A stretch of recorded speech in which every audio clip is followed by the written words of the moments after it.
Hey guys, tonight we're slipping quietly into the shadows of medieval Europe, not to celebrate chivalry or grand castles, but to explore the unsettling nightmares people were forced to ignore just to survive every day. Beneath the surface of old legends and familiar fairy tales, there's a history of silent fears, whispered superstitions, and terrors that everyone pretended weren't real. So before you settle in, take a second to like and subscribe only if you're genuinely curious, and let me know in the comments where you're watching from. It's always fascinating to see this community come together. Now dim the lights, find a quiet corner, and let's gently step into the world of medieval shadows together. The castle walls that recorded every unspoken regret. Imagine yourself walking along the smooth corridors of a castle, your footsteps softened by the coolness of the stone beneath you. This particular fortress, perched on a modest rise overlooking a tangle of fields and low woodlands, was neither the grandest nor the most warlike in the region. Its battlements were stout but unadorned, its towers practical rather than imposing. Yet the chroniclers who recorded its story spoke less about its defenses and more about the way its walls seemed to listen. Throughout the day, the corridors were filled with an unremarkable hush, punctuated by the measured sounds of daily life. The distant scrape of a cook's knife in the kitchen, the dry rustle of parchment in the scriptorium, the muted clatter of a servant carrying jars of lamp oil. It was at night that the atmosphere changed. Residents who lay awake would sometimes describe the sensation of a slow exhalation moving through the stones, like the castle itself releasing a long-held breath. The air would grow dense with the illusion of whispers, a murmuring so faint it was never entirely clear whether it came from the living or from some memory embedded in the walls. Many believed these sounds were simply drafts finding their way between the courses of stone. Others thought it was something more elusive, a kind of echo of human thought. Over generations, people claimed they could distinguish certain patterns within the murmurs. A repeated apology, a fragment of an unfinished confession, the soft weeping of an unacknowledged regret. Chroniclers wrote that a traveler, newly arrived and unaware of the stories, once woke from a shallow doze convinced he had overheard a woman quietly reciting the names of every misdeed she had hidden. During the day, the castle functioned like any other estate of its time. You might picture the rhythm of their lives, the kitchen thick with the scent of simmering broth, the courtyard alive with the shuffle of livestock, the armory cool and slightly metallic smelling. The lord of the fortress was neither a tyrant nor an especially benevolent master, merely an aging man who balanced petty disputes among tenants and negotiated the endless tangle of taxes and feudal obligations. His household scribes compiled ledgers in the hope of ensuring a smooth inheritance, while his wife maintained the modest chapel and oversaw the linen stores. Despite this routine, the castle's reputation for harboring unspoken regrets gradually drew visitors who wished to test the legend. Some arrived convinced they would hear nothing but the common groans of a settling roof beam. Yet many left with an unsettled feeling, the distinct impression that the walls had not only listened but answered. A visiting scholar described how, late one evening, he sat alone in the hall to transcribe an illuminated manuscript and felt certain a voice behind him whispered, "It should have been different." When he turned, there was only the tapestry, faded by candle smoke, depicting a long-forgotten battle. Part of the mystery may have been psychological. Medieval fortresses were often built with thick walls and narrow windows, so the interplay of air currents and acoustics could create uncanny effects. A single draft slipping along the passage might carry a sound from the great hall to the upper galleries. If you consider the human tendency to attribute meaning to the inexplicable, you can understand how this place developed its peculiar reputation. In times of siege or plague, when mortality was close and silence pervasive, those murmurs seemed all the more persuasive. Archaeological work in later centuries revealed that parts of the foundation were older than the rest of the castle, possibly the remains of a Roman outpost or an earlier wooden fortification. Traces of abandoned hearths and buried refuse pits suggested that many generations had occupied the hilltop, each layer of habitation leaving behind small clues to daily life. Fragments of pottery, iron nails, bits of charred grain. Though none of these remnants could speak, they hinted at the constancy of human endeavor and human error. Imagine the nights during a winter siege. Food would have been rationed carefully, each servant carrying small baskets of dried beans and coarse bread from storeroom to hearth. Children huddled in upper chambers, lulled by the rhythm of rain drumming on the slate roof. Somewhere in the darkness, the castle walls exhaled their murmurs again. Those who listened too closely often believed they could hear regrets not only from their own hearts but from the countless lives that had passed before them. A mason who cut corners in construction and watched a parapet collapse. A washerwoman who sold her silence about a nobleman's affair. A soldier who abandoned his post in a moment of fear. In the records left behind, you find no evidence of hauntings in the modern sense. No apparitions appearing in doorways, no poltergeist mischief. Instead, there is a recurring idea that the fortress had a memory of its own, a memory composed not of clear stories but of unfinished sentences and unsatisfied longings. Chroniclers sometimes speculated that perhaps all places where people dwell accumulate these traces, but most lack the peculiar architecture that allows them to be heard. Over time, as the political landscape shifted and the castle passed into the hands of a different family, its reputation as the place where regrets lingered began to fade. New occupants brought new tapestries, restructured the Great Hall, and widened the arrow slits. A more rational age dismissed the notion that stones could record sorrow. Yet even in later documents, estate surveys, inventories of silver plate, letters between distant relatives, you find casual mentions of the castle's size. Someone would note, in passing, that the night air seemed to carry a voice, or that a corridor felt uncommonly watchful. Perhaps the most lasting testament to this belief lies not in any official record but in the way travelers continued to describe the castle's atmosphere. A place can be shaped as much by perception as by mortar and timber. Even after the fortress was abandoned and its walls partially dismantled to build farmhouses, the stories persisted. Farmers claimed that when they pried stones from the ruins, they sometimes heard a faint exhalation, as if the regret stored there was reluctant to be disturbed. So, if you ever find yourself in an old hall at dusk, with the last of the daylight catching the rough edges of a crumbling wall, consider that you might be surrounded by countless traces of unspoken remorse. You might notice how easily your mind supplies a narrative to every creak and sigh. And as you settle into sleep, you can imagine the rhythm of their lives, layer upon layer of ordinary hopes, mistakes, and quiet admissions, woven into the very fabric of the place. In the end, perhaps it was less a question of whether the walls remembered, and more a question of whether anyone could truly forget. The sealed crypt that groaned under moonlight. Imagine yourself standing in the nave of a modest stone chapel, somewhere in the rolling hills of medieval Europe. The air is cool and still, edged with the faint smell of beeswax candles and damp limestone. Under your feet, the worn flagstones carry the memory of countless footsteps, mourners, priests, villagers who passed here in search of comfort or absolution. If you look toward the side aisle, you might see an archway once leading to a crypt below the altar. In the years after the plague, that entrance was carefully bricked over. At first glance, the story of this sealed crypt seems like another rural legend. But for the people who lived here, it was a constant presence, a quiet warning that the past never entirely retreats. By the time the crypt was closed, the Black Death had already swept through the village, taking entire families within weeks. The records are fragmentary, but parish accounts mention the hurried burials carried out by a dwindling group of survivors. Coffins were scarce, so bodies were often wrapped in linen, sometimes stacked carefully in the vault beneath the chapel floor. Imagine the slow work of it, the clink of shovels in the earth, the muted prayers spoken through fabric masks soaked in vinegar. The survivors were driven as much by fear as by duty.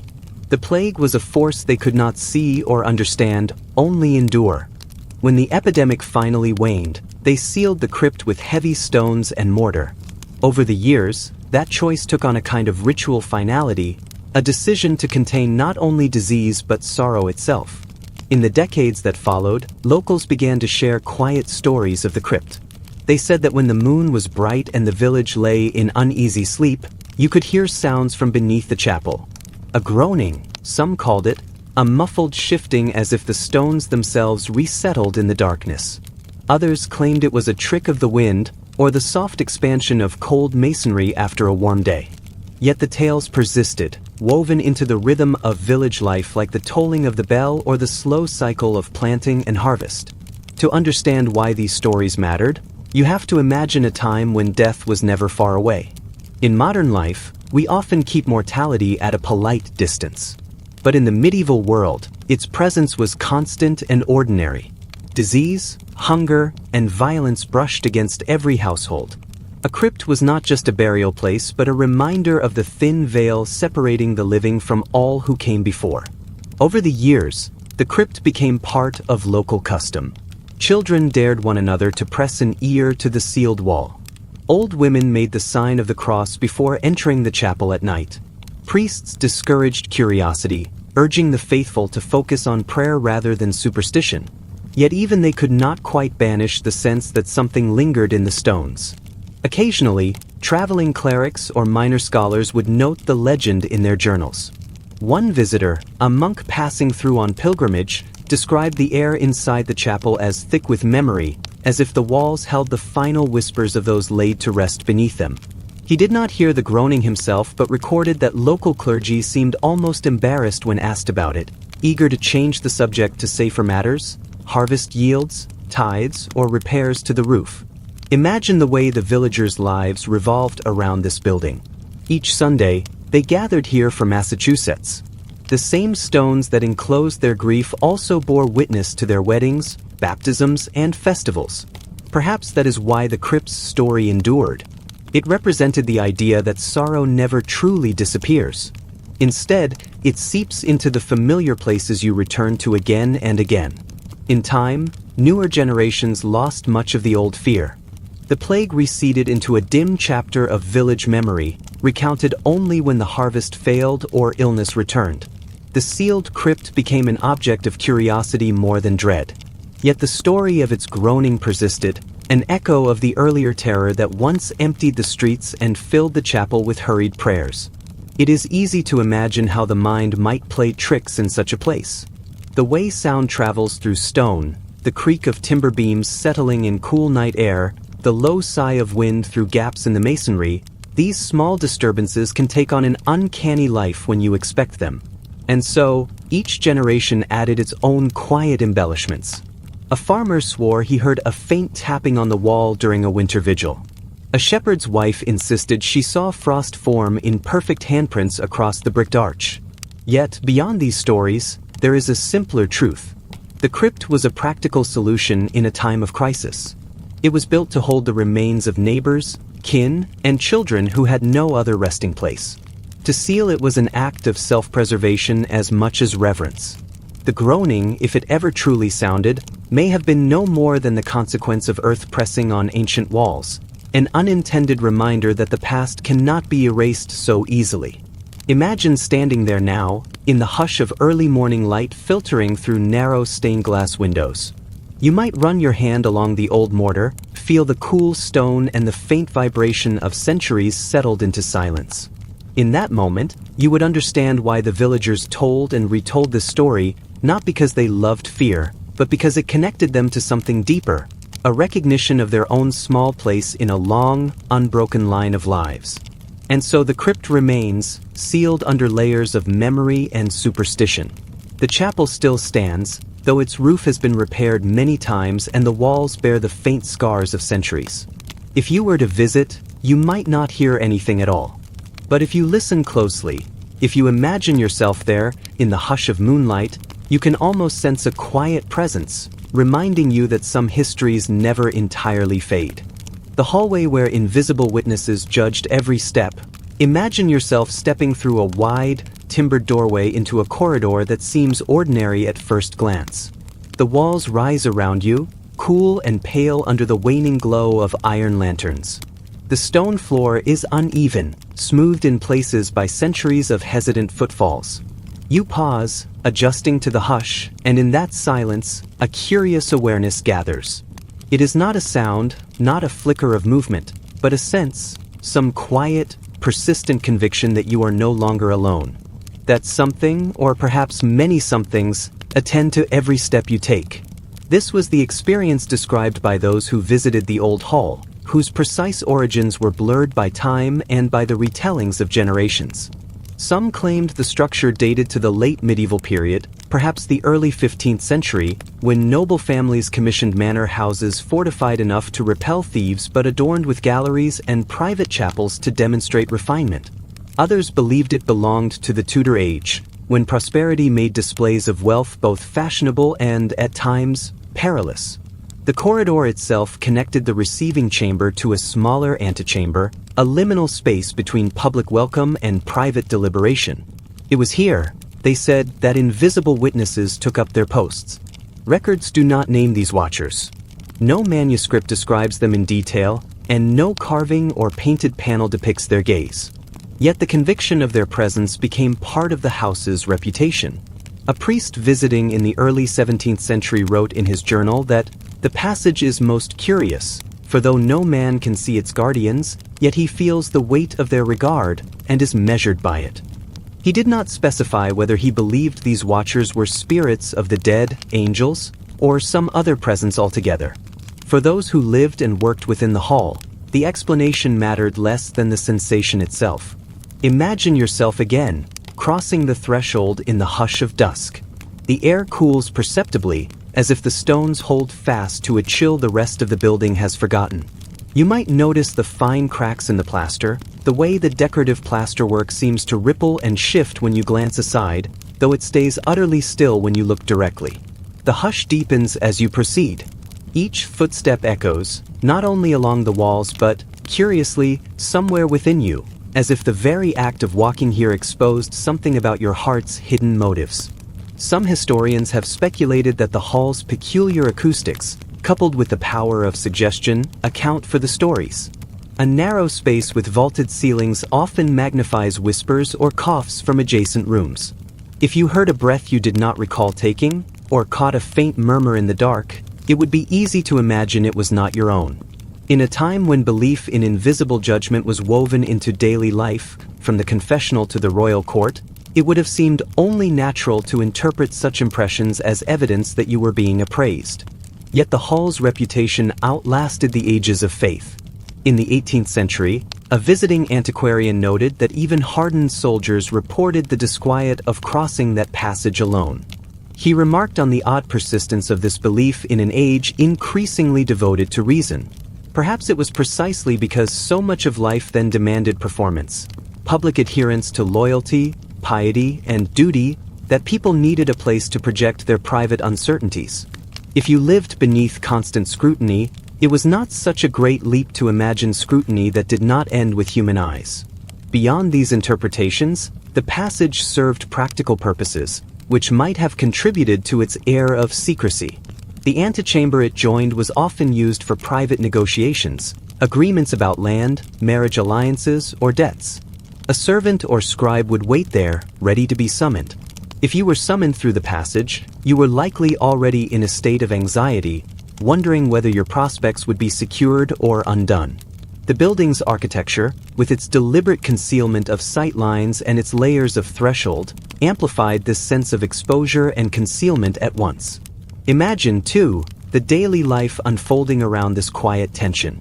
The great hall beyond the passage might be filled with the muted clangor of meals being prepared, the steady chopping of herbs, the clatter of pewter vessels, the low instructions passed from one servant to another.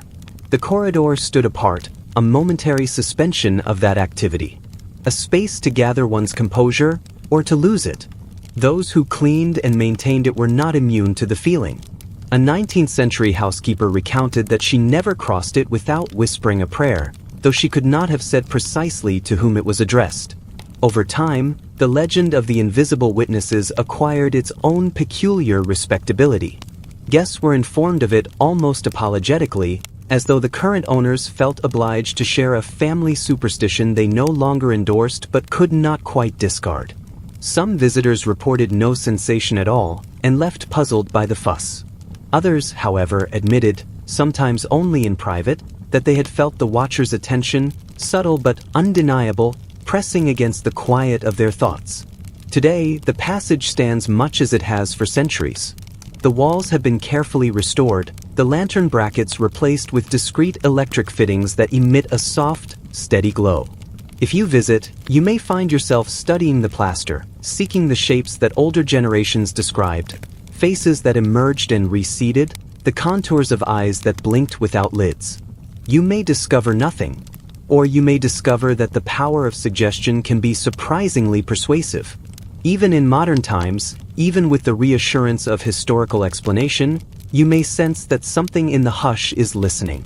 Whether this sensation arises from centuries of stories or something older, something we have not yet named, is perhaps less important than the experience itself. The hallway remains an invitation to reflection, to consider what hidden histories might still attend our steps. When you walk there, you join a long procession of those who paused in that hush, feeling their hearts laid bare. You may find that the corridor has no interest in your secrets, or you may feel it tallying them with quiet, patient precision, as though it has all the time in the world. The tower chamber that repeated ancient accusations. Imagine yourself standing at the threshold of a small tower chamber, its doorway framed by weather-softened stones and a wooden lintel darkened by centuries of candle smoke. The walls are thick, meant to guard against both intruders and the restless winds that circle the parapets. Yet it was not the drafts that most unsettled those who spent time here. It was the sense that the air itself carried old resentments. Servants whispered that the room remembered every condemnation ever uttered within it, that the stones had absorbed the voices of the accused and the accusers alike, and now, on quiet nights, they repeated them, word for word, name for name. During the day, this chamber might have seemed unremarkable. A narrow window admitted a wedge of pale light, just enough to illuminate the rough plaster and the faint marks where furniture had once stood. The floor was uneven, worn by boots pacing back and forth as nervous men and women awaited their fate. If you leaned close to the walls, you might have noticed lines of scratches, as though someone had tried to record their final thoughts or perhaps simply mark the hours as they passed. Even in the hush of midday, there was a persistent chill, as if the stones retained the cold of many winters layered one atop the next. Centuries ago, this room served as a private space for preliminary hearings. Small inquiries held before formal trials were convened. It was here that whispered accusations became formal charges, that rumors were repeated until they hardened into evidence. Some accounts suggest that judges and clerks spent hours in this cramped tower, reviewing petitions and confessions by candlelight. The work was steady and methodical. Papers were sorted, lists were checked, names were recited aloud. The repetitive rhythm of their voices might have been intended to reassure, to bring order to the confusion of suspicion. But over time, it also seemed to settle into the stones themselves. Many who labored here were clerks, scribes, and notaries, men whose own lives were modest and uneventful. Their days began early, with the ringing of the chapel bell. They warmed their hands over small braziers while the ink was prepared. Quills were trimmed to a fine point, and fresh parchment was stacked carefully in wooden chests. These clerks might have taken quiet pride in their diligence, but even they could not avoid the unease that accumulated in this room. They, too, heard the accusations that re-emerged at night, voices speaking of theft, treason, or heresy in a tone stripped of all warmth. No one ever claimed to understand why these words lingered while other memories faded. Some blamed the unique acoustics of the tower, others suspected something older, perhaps a folk belief that a spoken curse clings more fiercely to stone than to air. If you had climbed the winding stairs after sunset, you might have noticed how the chamber seemed subtly altered. The shadows settled in peculiar shapes along the corners.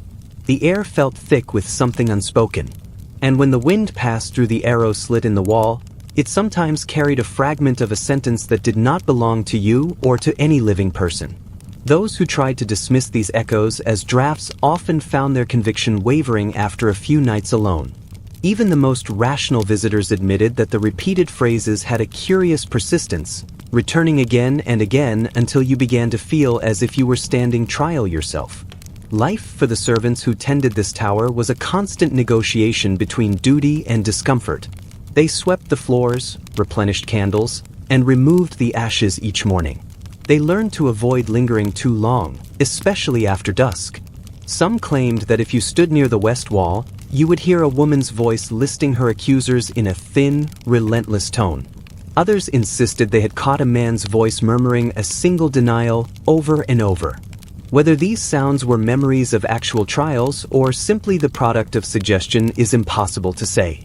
But the stories spread, woven into the rhythm of daily life, impossible to fully disprove. Over time, the chamber's reputation began to eclipse its practical function. Fewer proceedings were held there. Newer offices were constructed elsewhere in the keep, larger and better lit. The little tower room became a place for storage or temporary confinement, rarely visited except when absolutely necessary. Yet its legend only deepened. Travelers recorded accounts of the accusations, repeating the idea that this was a room where history refused to be forgotten. The local gentry sometimes brought guests up the narrow stairs, encouraging them to listen closely in the hush before dawn. Most heard nothing beyond the creaks and sighs of the old masonry. But every so often, someone would grow pale and excuse themselves without explanation. It is tempting to imagine the chamber as merely a curiosity, an architectural oddity with an unsettling reputation. Yet, if you consider the way voices can shape a place, you might find it less surprising. Generation after generation, the same fears and resentments were poured into those walls. Each accusation, whether justified or false, left an invisible residue. The rhythm of lives spent defending, denying, or condemning gradually became part of the building itself. Even if no supernatural force was at work, there was something undeniably persistent about the echoes, something that suggested history itself can be as tangible as the stones it inhabits. When dawn returned, the chamber usually felt lighter, as if the night's impressions had retreated into the crevices and cracks. Servants resumed their tasks, pretending they had never heard a word. Visitors departed, certain they would not return. And the tower settled into its customary stillness, waiting for the next person to cross the threshold and discover how easily ancient voices could slip back into the present. The stone arch that trembled with hidden sorrow. Imagine yourself standing before a stone archway, weathered by countless seasons of wind and rain, the surface mottled with lichen the color of old parchment. Its stones, large and uneven, fit together with the patient craftsmanship of builders who could not have imagined how long their work would endure. This arch once marked the main entrance to a fortified village that rose and fell with the tides of fortune in a corner of medieval Europe. Today, it stands alone, the surrounding walls reduced to little more than grassy mounds, yet for centuries it was not merely an architectural remnant but a silent participant in the moral reckonings of all who passed beneath it. Chroniclers left careful records describing how travelers would hesitate before stepping through the opening, glancing over their shoulders as if expecting to be observed. According to local belief, the arch could sense the unspoken burdens carried in a person's heart. When someone weighed down by guilt or unresolved sorrow crossed the threshold, the stones would tremble so faintly that only the person themselves could feel it, an almost imperceptible vibration that seemed to echo their hidden shame. This notion was so persistent that even seasoned knights, men accustomed to battle and the hazards of reputation, preferred to take longer roads around the ruin. To understand why this superstition took hold so deeply, you have to imagine the rhythm of their lives. In an age when faith shaped every detail of existence, the idea that a structure could hold memory was not so far-fetched. People believed in relics imbued with holiness, in relics that cured illness, and in objects tainted by acts of cruelty. If a sword used in a betrayal could be cursed, why not a gate that had witnessed countless arrivals and departures, some in triumph, others in disgrace?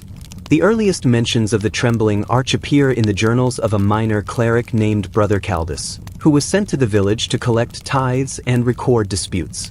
He wrote of watching a widow approach the arch in the dim hours before dawn. As she stepped beneath it, she froze mid-stride, pressed her palm to the stone, and began to weep. She later confessed to Brother Caldus that she felt the entire arch shiver against her shoulder, as if it recognized a grief she had never spoken aloud. He was skeptical but dutifully recorded her account. Over time, similar reports accumulated. A merchant returning from a disastrous expedition claimed the stones felt colder to him than ice. A young squire who had abandoned his post in battle insisted the arch pulsed once beneath his feet, like a heartbeat in stone. Archaeologists have since studied the foundation and found no mechanisms that might have caused any physical movement. Yet the stories persisted because they offered something the villagers craved: a mirror for the soul, a place where private regrets took form, however briefly. Imagine how it might feel to approach such a threshold after years spent convincing yourself your conscience was clear. You would slow your pace, your thoughts circling around every error and omission. The power of suggestion alone could summon sensations, a slight vibration or the chill of self-doubt. While the arch inspired fear, it also became a site of quiet pilgrimage. Records suggest that some villagers visited deliberately when they wished to unburden themselves. One parchment, preserved in the archives of a nearby priory, describes a mason's apprentice who, tormented by envy of his master, chose to confess his resentment while resting his forehead against the lowest stone. He wrote that he felt the gate hum with the weariness of all who ever stood here, as if it gathered the weight of human frailty without judgment.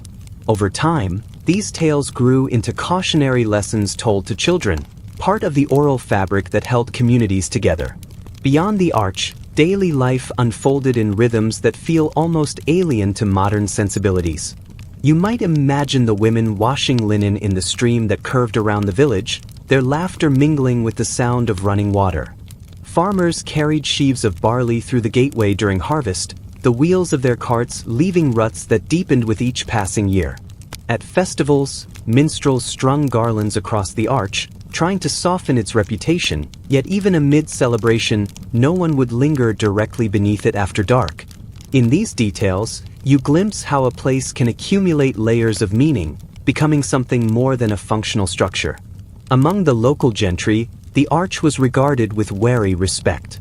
One night, Sir Alan of Moravelle left a testament describing how, on the eve of a campaign, he rode beneath it at dusk and felt a stirring, as if the stones themselves whispered of deeds unfinished. He did not elaborate, but it is tempting to imagine that the tremor he felt had less to do with supernatural agency and more to do with the quiet reckoning that precedes any great undertaking. The arch became an emblem of the thresholds we all must cross, into war, into marriage, into grief or acceptance, bearing whatever unspoken truths we have chosen to carry. As centuries passed and the village itself was abandoned, the arch survived, standing sentinel over a landscape that returned to fields and hedgerows. Travelers who stumbled upon it recorded their impressions in letters and diaries. One described it as a skeletal gate to nowhere, and yet the same observer noted the strange hush that settled whenever he drew near.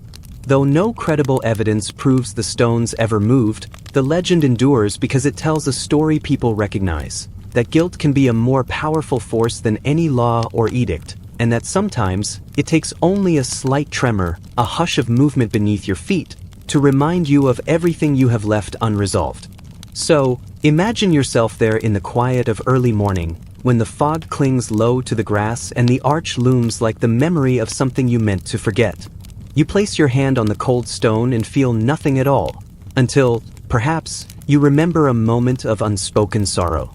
Whether the vibration comes from the shifting ground or from within your own chest hardly matters. In that instant, the boundary between past and present, between myth and memory, feels as thin as the damp air you breathe. And as you step away, you might find yourself glancing back as countless others did, wondering whether the arch trembled for you or whether you carried the trembling with you all along. The painted ceiling that reflected forgotten crimes. Imagine yourself seated at a long wooden table, the grain of the planks smoothed by centuries of elbows and candle wax. Overhead, the ceiling arches high and solemn, its plastered vault alive with a swirling fresco. This ceiling, unlike any other in the region, became known less for its artistic triumph than for the uneasy stories whispered about it in hushed voices. The fresco itself was a grand depiction of Judgment Day. At first glance, it appeared much like the many religious scenes that adorned medieval chapels and halls, a familiar tapestry of angels and trumpets, of souls weighed on celestial scales. The painter had been summoned from a distant city, a man whose talent was so renowned that local lords competed to employ him. Over several seasons, he worked perched on scaffolding, mixing mineral pigments with egg tempera, applying layer upon layer of delicate color. In the softer light of dawn or dusk, the ceiling seemed to radiate a muted glow, a halo of ochres and pale blues that lent a certain serenity to the space. But there were times, particularly when storms swept in across the hills, that the ceiling's images took on an unsettling quality. Guests who lingered too long over their wine sometimes swore the painted faces shifted, just at the edge of sight. They described how the angels' expressions, so serene in daylight, would deepen into sorrow, and how among the ranks of the damned appeared new visages, faces not from scripture but from recent memory. The first mention of this phenomenon came in the record of a cleric who had been invited to bless the hall. He wrote that while reciting his prayers beneath the fresco, he felt as if the painted figures were examining him, not with divine indifference but with something nearer to reproach. He made note, too, of an odd impression, the sense that he recognized one of the faces in the painted throng. Though he could not name it, he was convinced it belonged to someone who had disappeared from the district many years before. Over time, this belief grew into something more intricate, a conviction that the ceiling did not merely depict Judgment Day, but somehow reflected the moral debts of all who passed beneath it. Nobles accustomed to holding power without question found themselves glancing upward, only to look away quickly.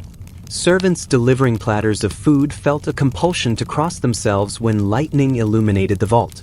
Some said that the fresco recorded the region's forgotten crimes. The tenant turned out of her cottage in midwinter, the rival poisoned discreetly at a feast, the debts never repaid, the confessions never uttered.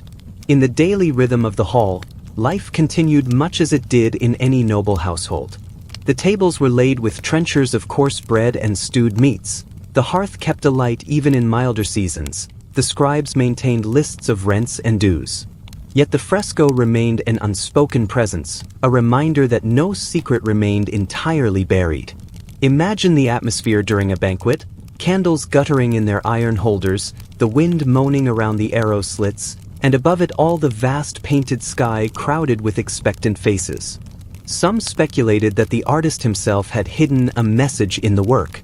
A legend emerged that, before leaving the castle, he spent several nights alone in the hall, retouching portions of the fresco in secret. Whether this was true or not, the idea took hold, that the ceiling was a kind of ledger, recording every transgression it witnessed. Chroniclers noted that, in time, a generation grew up who avoided dining there altogether, preferring smaller chambers where plain beams offered no silent reproach. During storms, when clouds pressed low and the room grew dim, the fresco became even more uncanny. A visiting merchant once wrote that he watched the painted scales tilt slightly, as though weighing something invisible. Another guest, a widow from the lowlands, claimed she saw her late husband's likeness flicker among the ranks of the accused, mouth open as if to speak. Though few openly acknowledged these sightings, they circulated in letters and oral histories, weaving themselves into the castle's reputation. Archaeologists who later examined the hall discovered subtle irregularities in the plaster beneath the pigments, patches of repair that hinted at alterations. Some suggested these were simply practical efforts to maintain the ceiling's integrity. Others preferred to believe that each patch marked a new accusation, a fresh reminder that deeds never vanish entirely. Even as the modern world crept closer, with its roads and surveys and rational explanations, the fresco retained a stubborn air of mystery. Imagine, for a moment, the experience of a servant arriving before dawn to lay the fires. The hall would be cold and resonant, each step magnified by the vault overhead. As she set her kindling and straightened the benches, she might glance upward and find herself staring into the painted eyes of a figure whose features seemed uncannily familiar. For an instant, she might feel the weight of every choice she'd ever made pressing upon her. Then the moment would pass, the hearth would catch, and the ordinary business of the day would resume. Even in the records of later owners, long after the castle fell into partial ruin, you find small acknowledgments of the fresco's power. A letter describing repairs mentions the discomfort of laborers tasked with stabilizing the ceiling. An inventory of surviving artworks refers to it as the judgment painting said to shift in storm weather. In each generation, Someone quietly noted that the ceiling did not merely depict sin and redemption but mirrored something the viewer could not entirely name. So if you ever stand in a vaulted hall, with painted saints and sinners gazing down, you might take a moment to consider how many secrets such a place has absorbed. You might feel a flicker of recognition in one of the faces, or a twinge of regret you thought long buried. And as you drift into sleep, you can imagine the rhythm of their lives, nobles and servants, confessors and transgressors, passing beneath that silent judgment. Each of them watched and, perhaps, remembered. The monastery cloister where walls breathed cold air. Imagine yourself walking slowly along a covered walkway, the cloister of an old stone monastery set deep in the folds of a quiet valley. The arches curve above you in a gentle rhythm, each column carefully shaped by hands long forgotten. The air is hushed, as if centuries of whispered prayers still linger in every corner. Here, life unfolded at a measured pace, punctuated by the tolling bell, the shuffling of sandals across worn paving stones, and the rustling of parchment in the scriptorium. It was in this cloister that monks claimed the walls could breathe, not in the way a person draws breath, but in a subtler, more unsettling fashion. They recorded in their chronicles that when an untruth was spoken within the arches, a draft of cold air would gather around the speaker. The chill began as a faint stirring near the ankles, rising gently until it pressed against the skin like a winter breeze, impossible to ignore yet difficult to name aloud. For those who lived within these walls, the phenomenon became a quiet certainty, something accepted without need of constant explanation. The cloister was the heart of the monastery, connecting the chapel to the library, the refectory to the cells where each brother slept. It was here that the community passed each day in reflection, carrying baskets of bread, leading small groups in meditation, or simply pacing with folded hands in the pale afternoon light. Over time, the reputation of the cloisters spread beyond the monastery. Pilgrims who arrived seeking shelter were warned in gentle voices to speak carefully, to let their words rest a moment in the mind before giving them shape. Many visitors, drawn by curiosity or skepticism, insisted on testing the legend. Some muttered small lies, harmless exaggerations about their travels or intentions. They would smile as they spoke, only to feel the unmistakable chill rise around them, a sudden contrast to the mild air beyond the cloister's threshold. Imagine the way this would have felt. You are standing between cool columns, the stones beneath your feet smoothed by generations. You speak an innocent falsehood, a claim that you have fasted longer than you have, or that your intentions are purely devotional. As the words leave your mouth, a cold breath slips against your skin, thin and steady, as though the very walls had decided to listen. The chronicles of the monastery describe this experience without embellishment. The monks were men accustomed to discipline, trained to record events precisely. In their scriptoria, they copied the Gospels and wrote histories of their own time, detailing harvests, disputes over land, and the ordinary sorrows of sickness and loss. In the same calm tone, they noted the cold drafts as evidence of a deeper mystery, a quiet testament to the power of honesty. It is tempting to imagine how such a reputation shaped daily life. Novices learning their vows might have grown up wary of even the smallest boast. Senior brothers, accustomed to decades of ritual, may have learned to choose silence over any sentence that might bend the truth. Visitors, unprepared for the strange atmosphere, would likely have felt a peculiar tension as they passed under the arches, a mingling of awe and unease. Over the years, explanations were offered. Some said the effect was simply a trick of architecture. The cloister was built with hidden channels in the walls, designed to draw cool air from underground chambers. Perhaps, they argued, a slight shift in pressure sent a draft along the passage whenever voices disturbed the stillness. Others believed the cold was a sign of divine presence, a soft rebuke reminding all who entered that truth was not merely an ideal but a daily discipline. Imagine standing there at dawn, when the first pale light filtered across the flagstones. The air would already carry a suggestion of chill, an edge of something ancient and watchful. You might feel the weight of countless confessions and conversations that had passed through the arches, each one absorbed into the memory of the monastery. If you closed your eyes, you could almost sense the walls themselves exhaling, breathing out the quiet cold that shaped so many lives. In this way, the legend of the cloister became woven into the monastery's identity. Chroniclers noted that over the generations, fewer visitors dared to test the walls. The risk of that soft, undeniable chill was enough to inspire restraint. Even the most worldly merchants or ambitious pilgrims learned to guard their speech, to weigh each word with care before letting it fall into the air. It is worth considering how such a tradition might have influenced not only conversation but thought itself. When you live in a place where every falsehood seems to carry a consequence you can feel, you become more deliberate. Perhaps that was the cloister's true lesson, not to punish but to remind, gently and insistently, that honesty begins in small choices.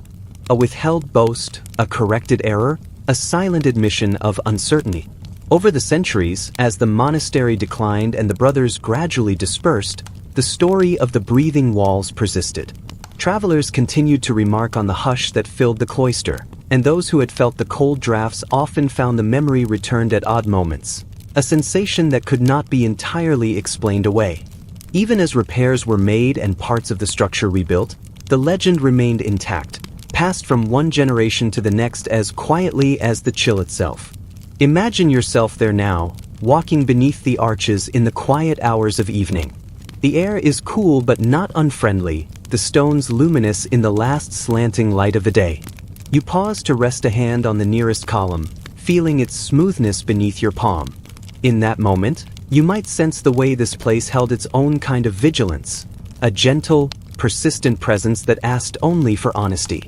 And as you stand in the cloister, listening to your own breath mingling with the stillness, you might understand why so many chose to believe that the walls themselves were alive, exhaling the cold air that reminded every passerby of the simple, enduring power of truth. The chapel niche that whispered condemned names. Imagine yourself stepping into a small country chapel as dawn filters through the narrow windows, illuminating the uneven flagstones beneath your feet. The air is cool and carries the faint, persistent scent of wax and aged wood. Along the north wall, set just to the side of the modest altar, you notice a recessed niche no taller than a man's chest. It appears to be no more than a carved alcove for a lamp or relic, yet for generations, parishioners believed it held a darker purpose. They claimed that, if you lingered near the niche in the hush of morning or the hush between hymns, you could hear it softly speaking names no priest would willingly utter, names of the condemned. This chapel likely dates to the late 13th century, when even modest villages began to build in stone, seeking permanence in structures that could outlast the lives of any single congregation. Unlike the great cathedrals, this was never a place of spectacle. Its decoration remained restrained. A few painted panels, a simple rood screen, an iron candelabrum suspended from a beam.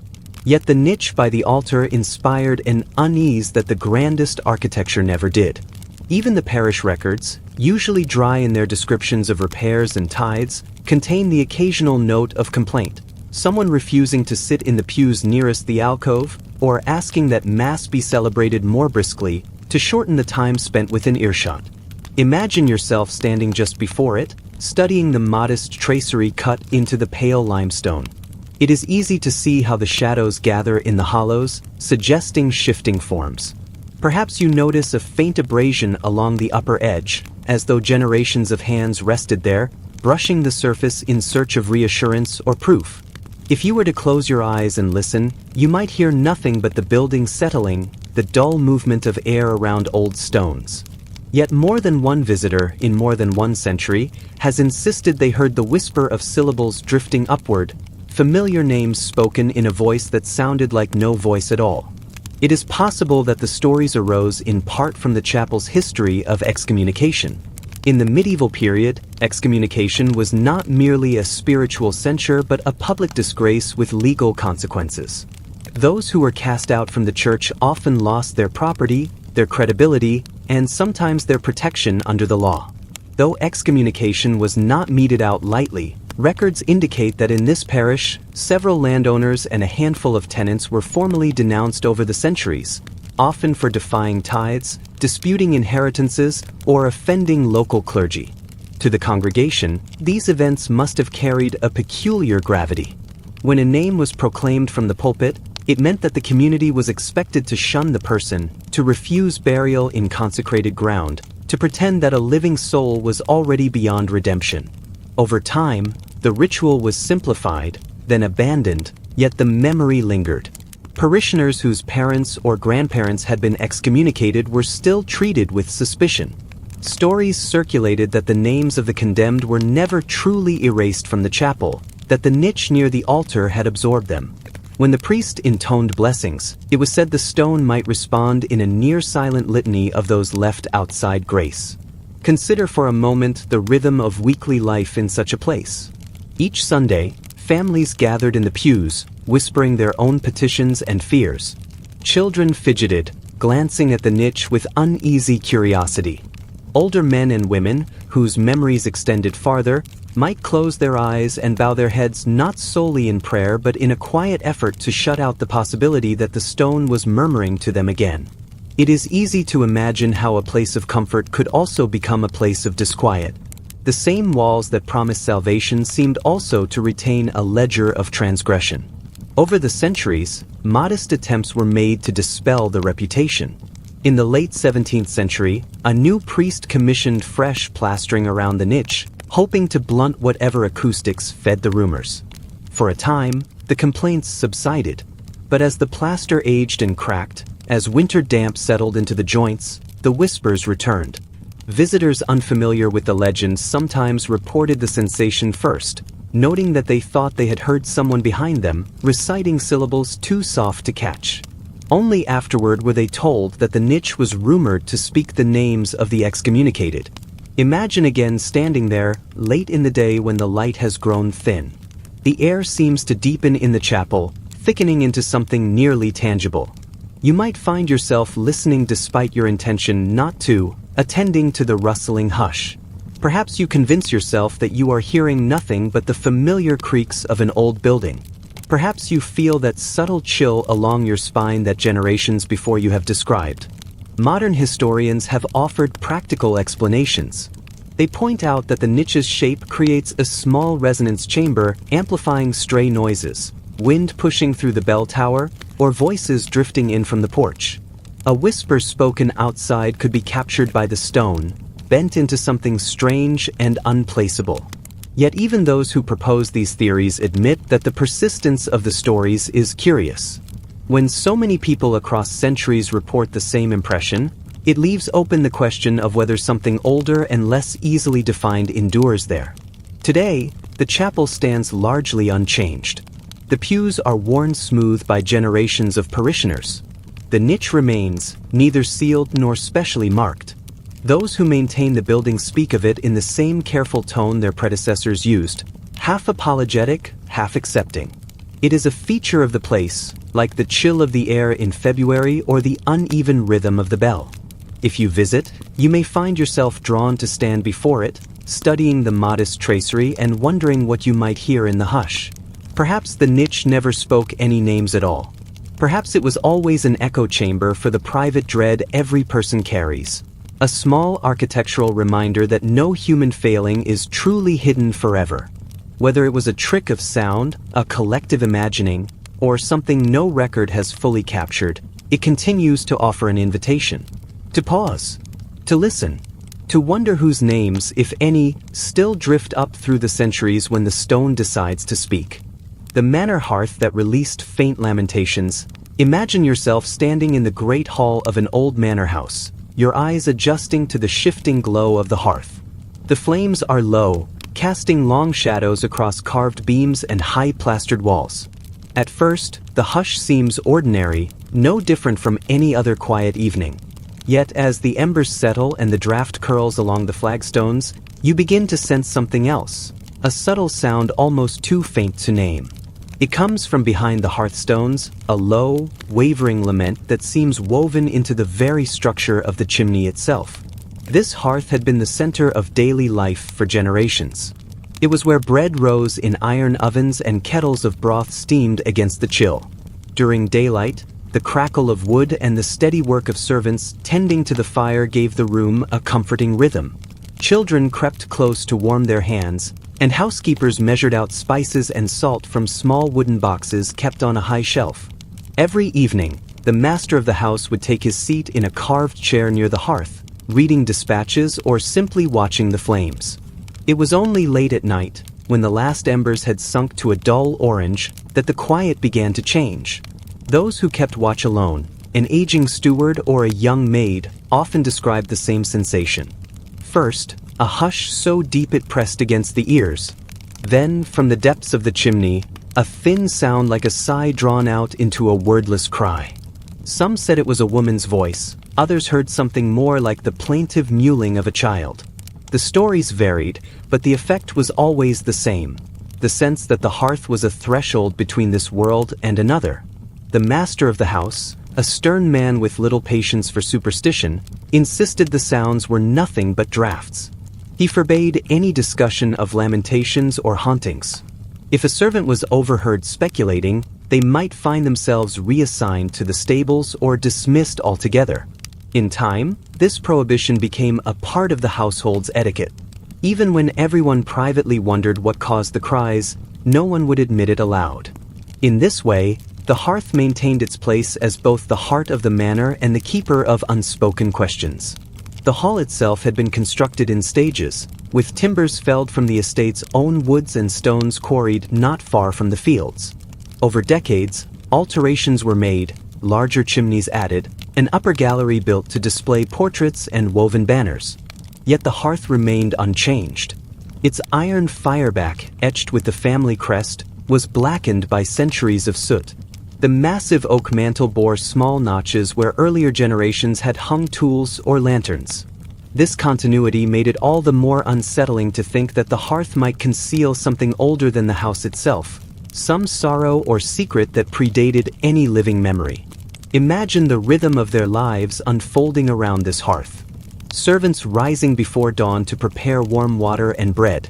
Children waiting impatiently for the fire to catch after a long walk in the rain. Guests gathered for supper, the scent of roasting meat mingling with the resinous tang of split logs. All the while, the same stones retained whatever impressions had been left by those who came before. And sometimes, in the quiet hours, the past seemed to press forward, reminding everyone that a building can remember in ways no person ever fully understands.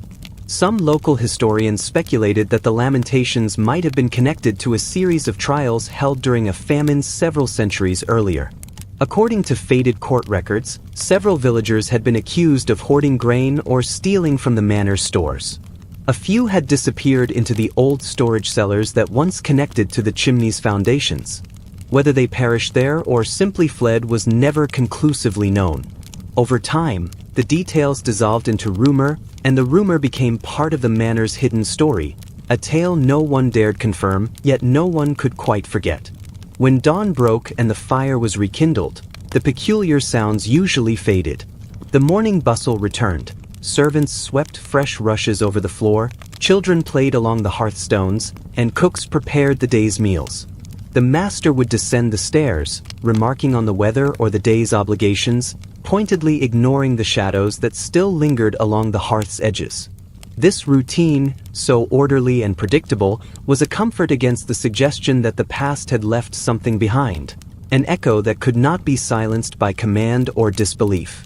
Visitors to the manor sometimes noticed the hush that fell when the hearth was mentioned. If you asked about the stories, you might see a servant's gaze flick toward the master's chair before they shook their head.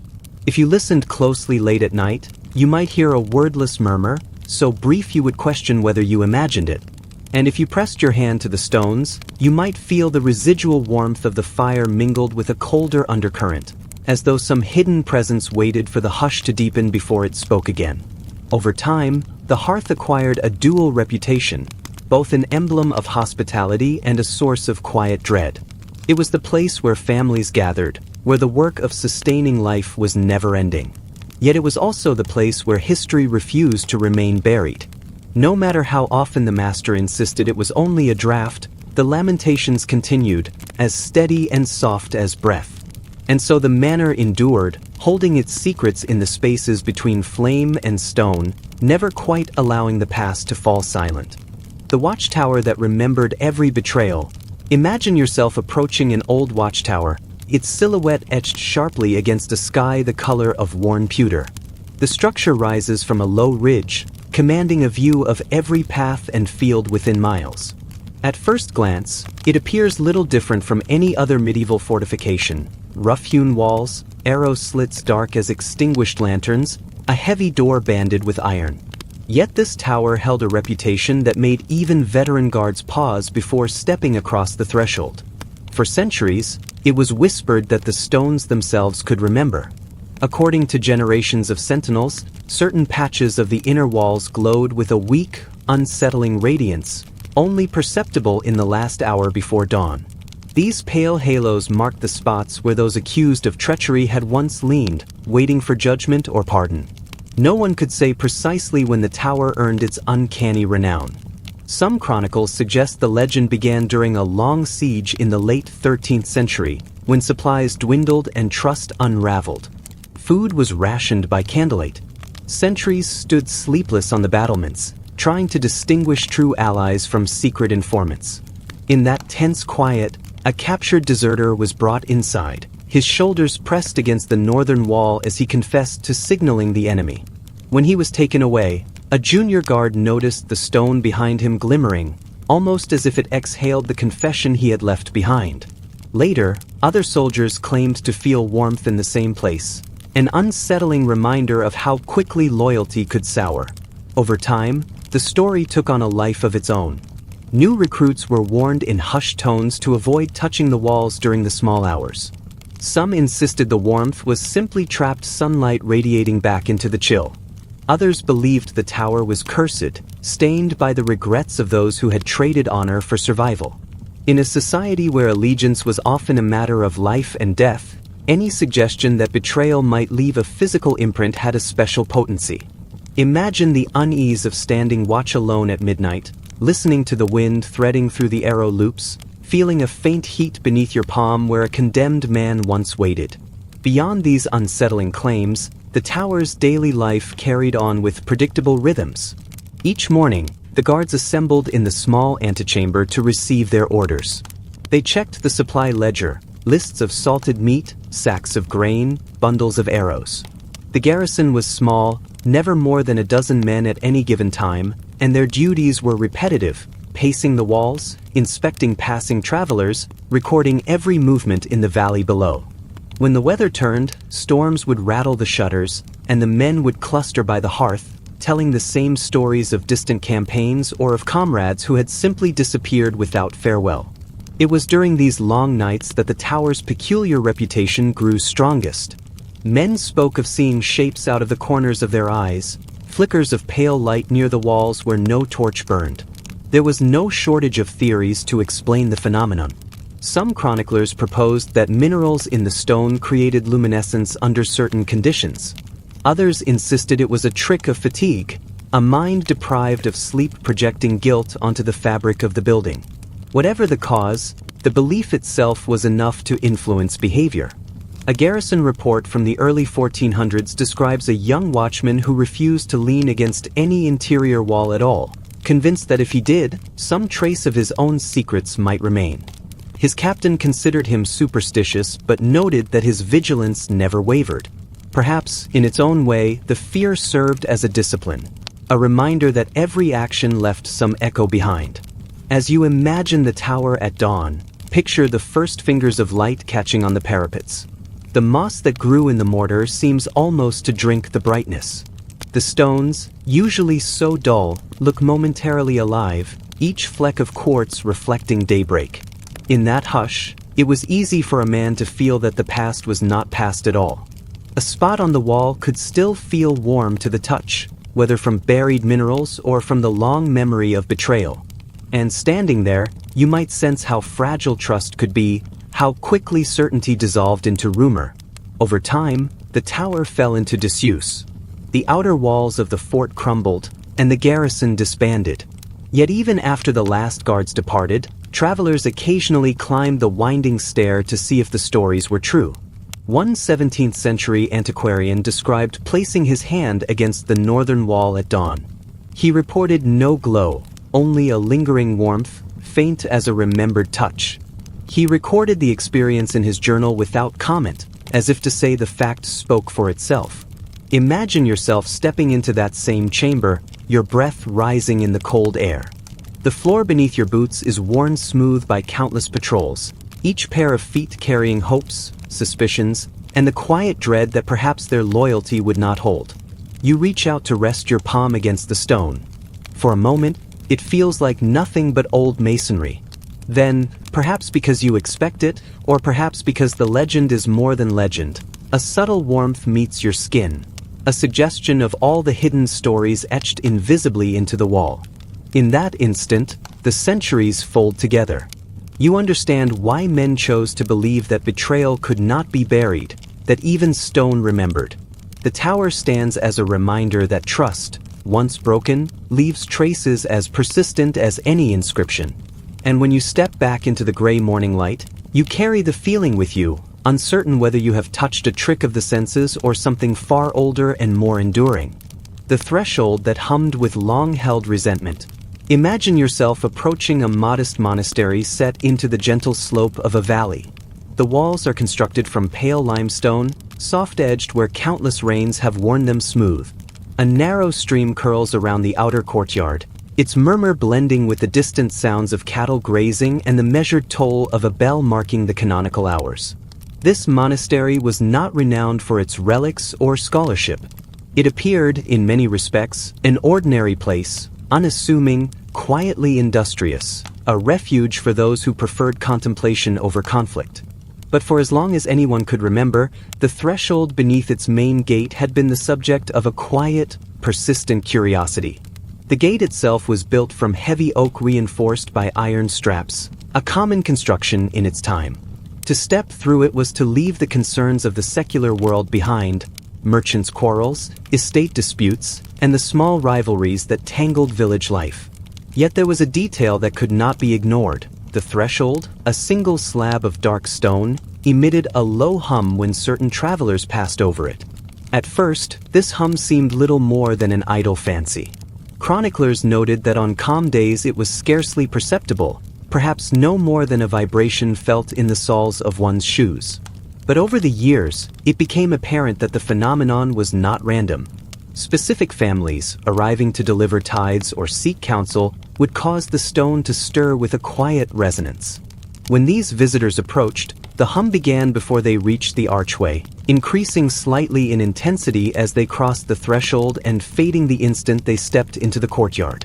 No record survives to explain how or why this particular stone came to bear its peculiar property. Some believed it was an echo of old resentments, grievances carried so long and so fervently that even the foundations remembered them. Others suspected a more mundane cause, perhaps some hidden cavity or mineral seam that responded to weight and movement in unpredictable ways. Monks who had lived there longest did not comment on it directly. In their ledgers and correspondence, they referred to it only obliquely, calling it the singing stone or the warning slab. One prior, whose tenure spanned 3 decades, observed in a letter that the hum always accompanied guests whose family names were linked to certain unsettled land claims. Another scribe hinted that it was the threshold's silent way of registering old debts unpaid. Imagine the experience of stepping across it yourself. As you approach, the gate rises in simple dignity, the iron studs dark against the weathered wood. Your feet meet the stone, and in that moment, a slow, even vibration travels upward through your legs. It is not loud nor insistent, merely present, as if the threshold is drawing its own quiet conclusion about your worthiness to enter. For some, it inspired a moment of reflection. For others, it prompted them to cross swiftly, eyes lowered, pretending not to notice. The hum did not discriminate by station. It responded to minor landowners as well as to well-born patrons who arrived with retinues and seals. There are records of at least one nobleman who refused to cross at all, preferring to send his petition by proxy rather than endure the slight embarrassment of being publicly acknowledged by the stone. Within the monastery, life unfolded according to an orderly rhythm. In the cloister, monks copied manuscripts and tended a kitchen garden edged with lavender. The infirmary smelled faintly of warmed milk and old linen. Each hour was marked by bells, and each day followed a predictable pattern of labor and prayer. Yet the threshold remained a constant presence, a small reminder that no grievance or betrayal was ever truly forgotten. During festivals, when the local community gathered for mass and a modest feast, visitors often remarked on the sensation. Some speculated that the vibrations were strongest when the gate was adorned with flowers and fresh rushes for celebration. Others suggested that it was simply easier to notice the hum when one's mind was unoccupied by urgent concerns. Chroniclers noted that certain families, whose ancestors had once attempted to seize monastic lands, were always greeted with the same low vibration. The stones seemed to recognize their lineage, even if no human mind retained the details. Archaeological surveys conducted centuries later yielded no clear answers. Those who examined the threshold found nothing remarkable beneath it. No hidden machinery, no inscriptions, no trace of metal. The stone itself was a local variety, quarried and transported by laborers whose names had long since faded from record. And yet the accounts remained consistent. For some, the threshold was silent. For others, it stirred as if animated by some ancient grievance. Imagine, then, the quiet courage required of travelers who had no choice but to cross. A widow bringing eggs in payment for her fields might pause, feeling the faint tremor beneath her sawls. A young squire, dispatched to deliver a letter, might step lightly, hoping his family's history would be overlooked. In the hush of early morning, when mists clung to the lintel and the birds had not yet begun their song, the hum could seem almost like a living breath, an acknowledgement that the past lingered even here, in a place devoted to absolution. Over time, as new generations succeeded the old and the boundaries of the monastery receded, the threshold remained unchanged. The gate itself was replaced when its hinges failed, the courtyard was widened to accommodate carts and wagons, but the dark stone at the entrance remained in place. Even in later centuries, when scholars dismissed the legend as folklore, visitors sometimes found themselves pausing, uncertain whether the faint vibration was real or merely suggested by the countless stories that had accrued around it. So if you ever find yourself standing before a weathered archway, considering whether to pass into the quiet of an ancient cloister, you might remember this threshold. You might feel the suggestion of a hum beneath your feet, a gentle reminder that no act, however small, escapes the notice of time. And as you imagine the rhythm of their lives, monks and lay folk, the penitent and the unrepentant alike, you can almost sense how the memory of resentment endures, humming softly just beneath the surface of the ordinary. The staircase that refused to forget the condemned. Imagine yourself standing at the base of a fortified keep, a massive structure of weathered gray stone rising above a windswept plain. The air smells faintly of old mortar and moss, carrying the memory of countless storms that battered these walls. Inside, the keep is quieter than you might expect, its heavy doors muting the sounds of wind and distant village life. Within this hushed fortress, a single spiral staircase curves down into the darkness, the steps worn into gentle hollows by generations of cautious feet. This staircase, the chroniclers recorded, was unlike any other. Though built of ordinary stone and timber, it seemed to possess an unsettling memory of the people who passed down its narrow coil. Prisoners, condemned for crimes real or imagined, were led in silence from the upper chambers to the dungeon below. Yet once the keep settled into stillness again, the staircase would begin to creak, low, plaintive sounds that many swore formed words. It was said the walls replayed the final pleas of those descending to their fate, echoing their last confessions and protests long after their voices had been silenced. Imagine the rhythm of such a place. Each dawn began much the same, the changing of the watch, the quiet shuffle of servants tending to fires, the measured footfalls of the garrison commander inspecting the walls. Yet beneath these ordinary routines lay the darker undertow of the staircase. Guards assigned to escort prisoners down to the dungeon were known to avoid lingering on the steps. Even the most hardened among them admitted that the creaks seemed deliberate, as though the stones themselves could not bear to forget. For the prisoners, the descent was a final, irreversible passage. In many cases, these were men and women accused of theft, treason, or heresy. Some were genuinely dangerous. Others were caught in the slow machinery of suspicion and rumor. No matter the crime, all shared the same ritual, a silent walk down the curving stair, past torch sconces that threw uneasy shadows across the walls. Records from the keep's own annals describe these processions with the same calm tone used to record harvest stores or repairs to the battlements. A prisoner's name, the date of sentencing, a simple notation, is scored to the lower chambers. Only in the marginal notes does the scribe allow a hint of unease to emerge, remarking on the curious way the staircase groaned after the condemned had passed. Some guards believed it was the building itself bearing witness, unwilling to let the pleas of the powerless dissolve into history. Imagine pausing halfway down the stair, your hand resting on the smooth curve of the outer wall. The chill of the stone seeps into your palm as you listen to the faint, almost rhythmic creaking. It might be tempting to dismiss the sound as settling timber, the natural shift of ancient masonry. Yet those who served long within the keep grew to recognize certain phrases, syllables that surfaced again and again. Simple words like mercy or innocent, repeated in voices no living person could quite name. Over time, these stories spread beyond the fortress. Traveling officials and scribes carried them to nearby towns. Soon, the staircase became part of local legend. Children dared one another to stand alone on the lowest step.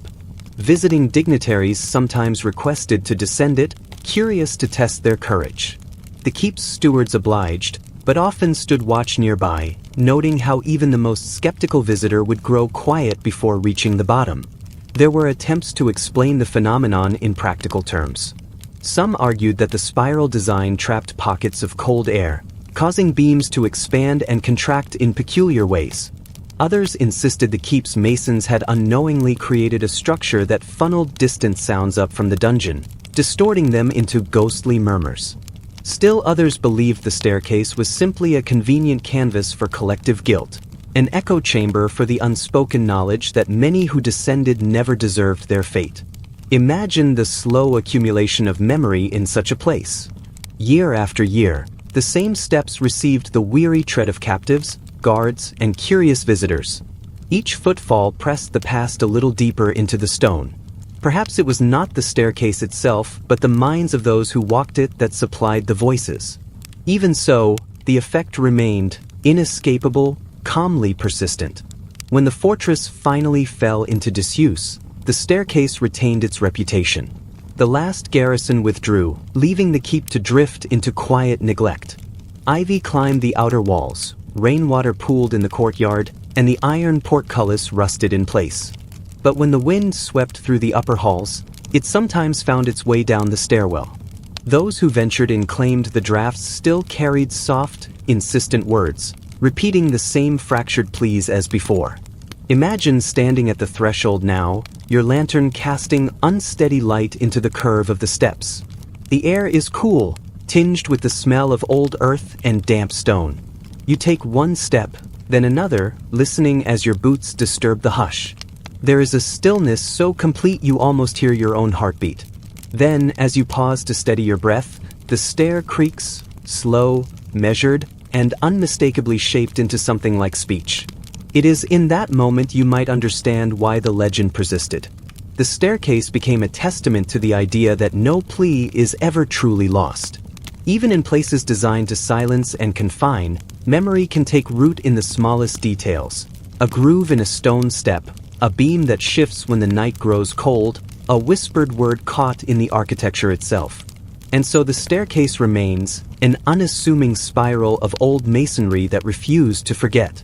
Whether the voices are real or merely imagined hardly matters.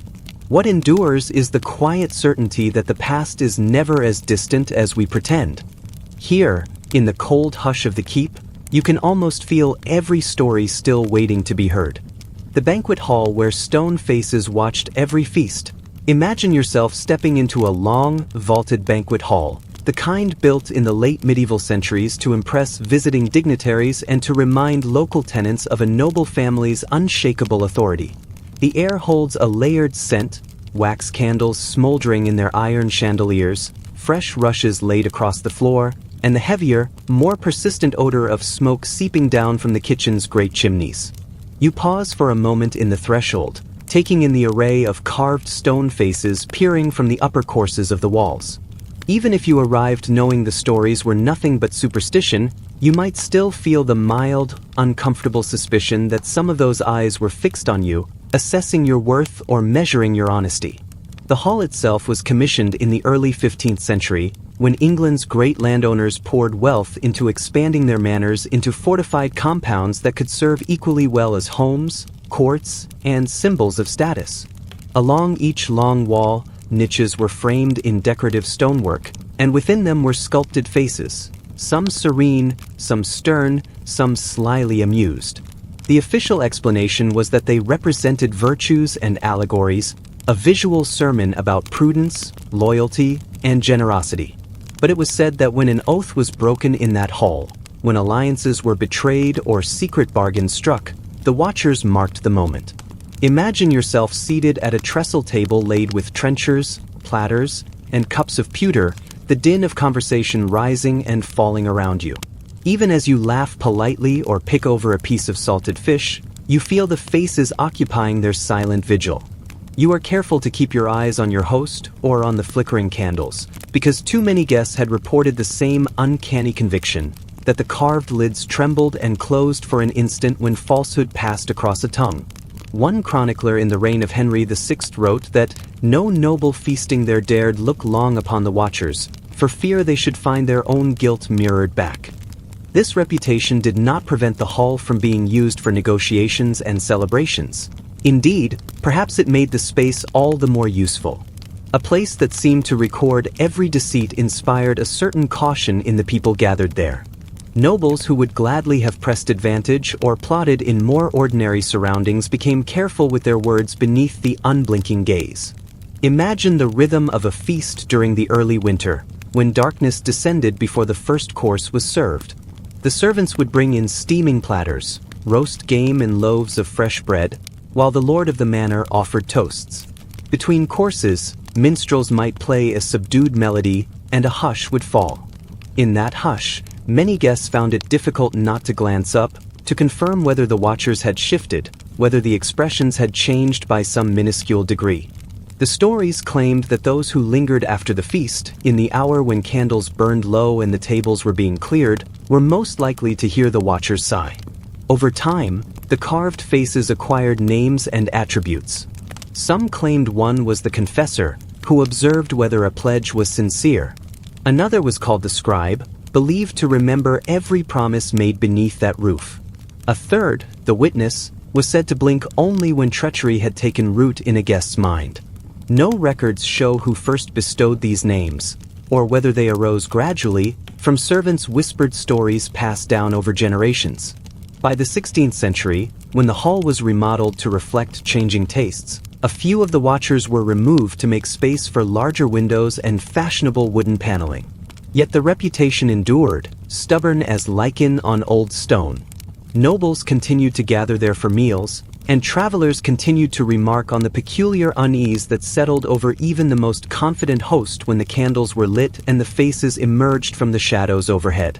Imagine again the small gestures of those who lived with the watchers as part of daily life. Stewards instructed the household to keep the carved niches free of cobwebs. Servants, many of whom had grown up hearing the legends, often hurried their work along the walls, avoiding direct eye contact.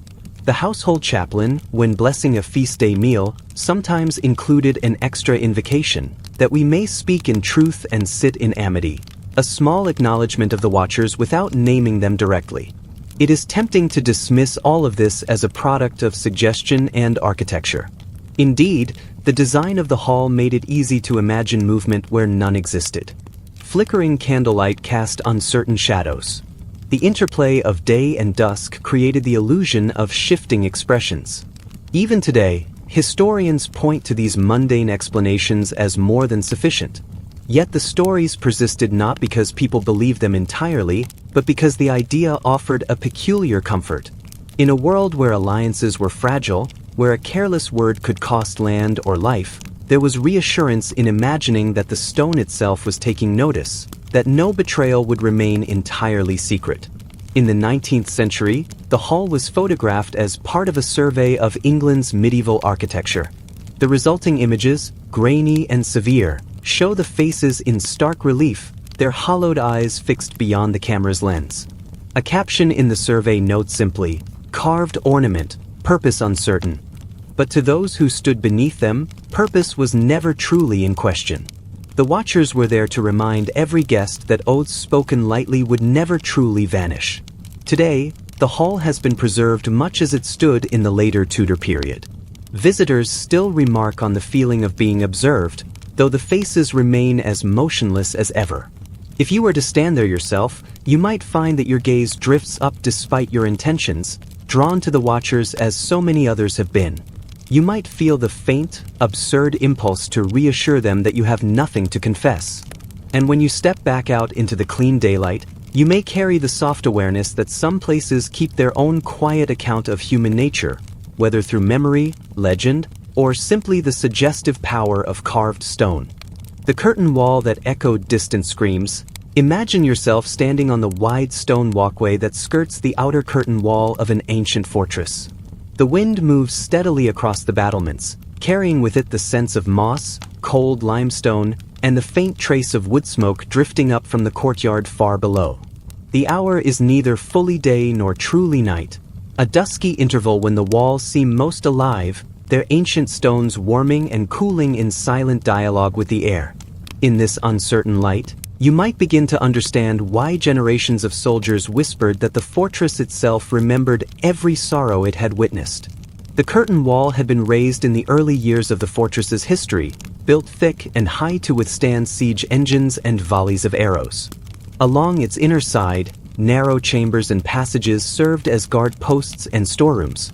From the outside, the wall appeared impenetrable, a vast expanse of gray stone that defied weather and time.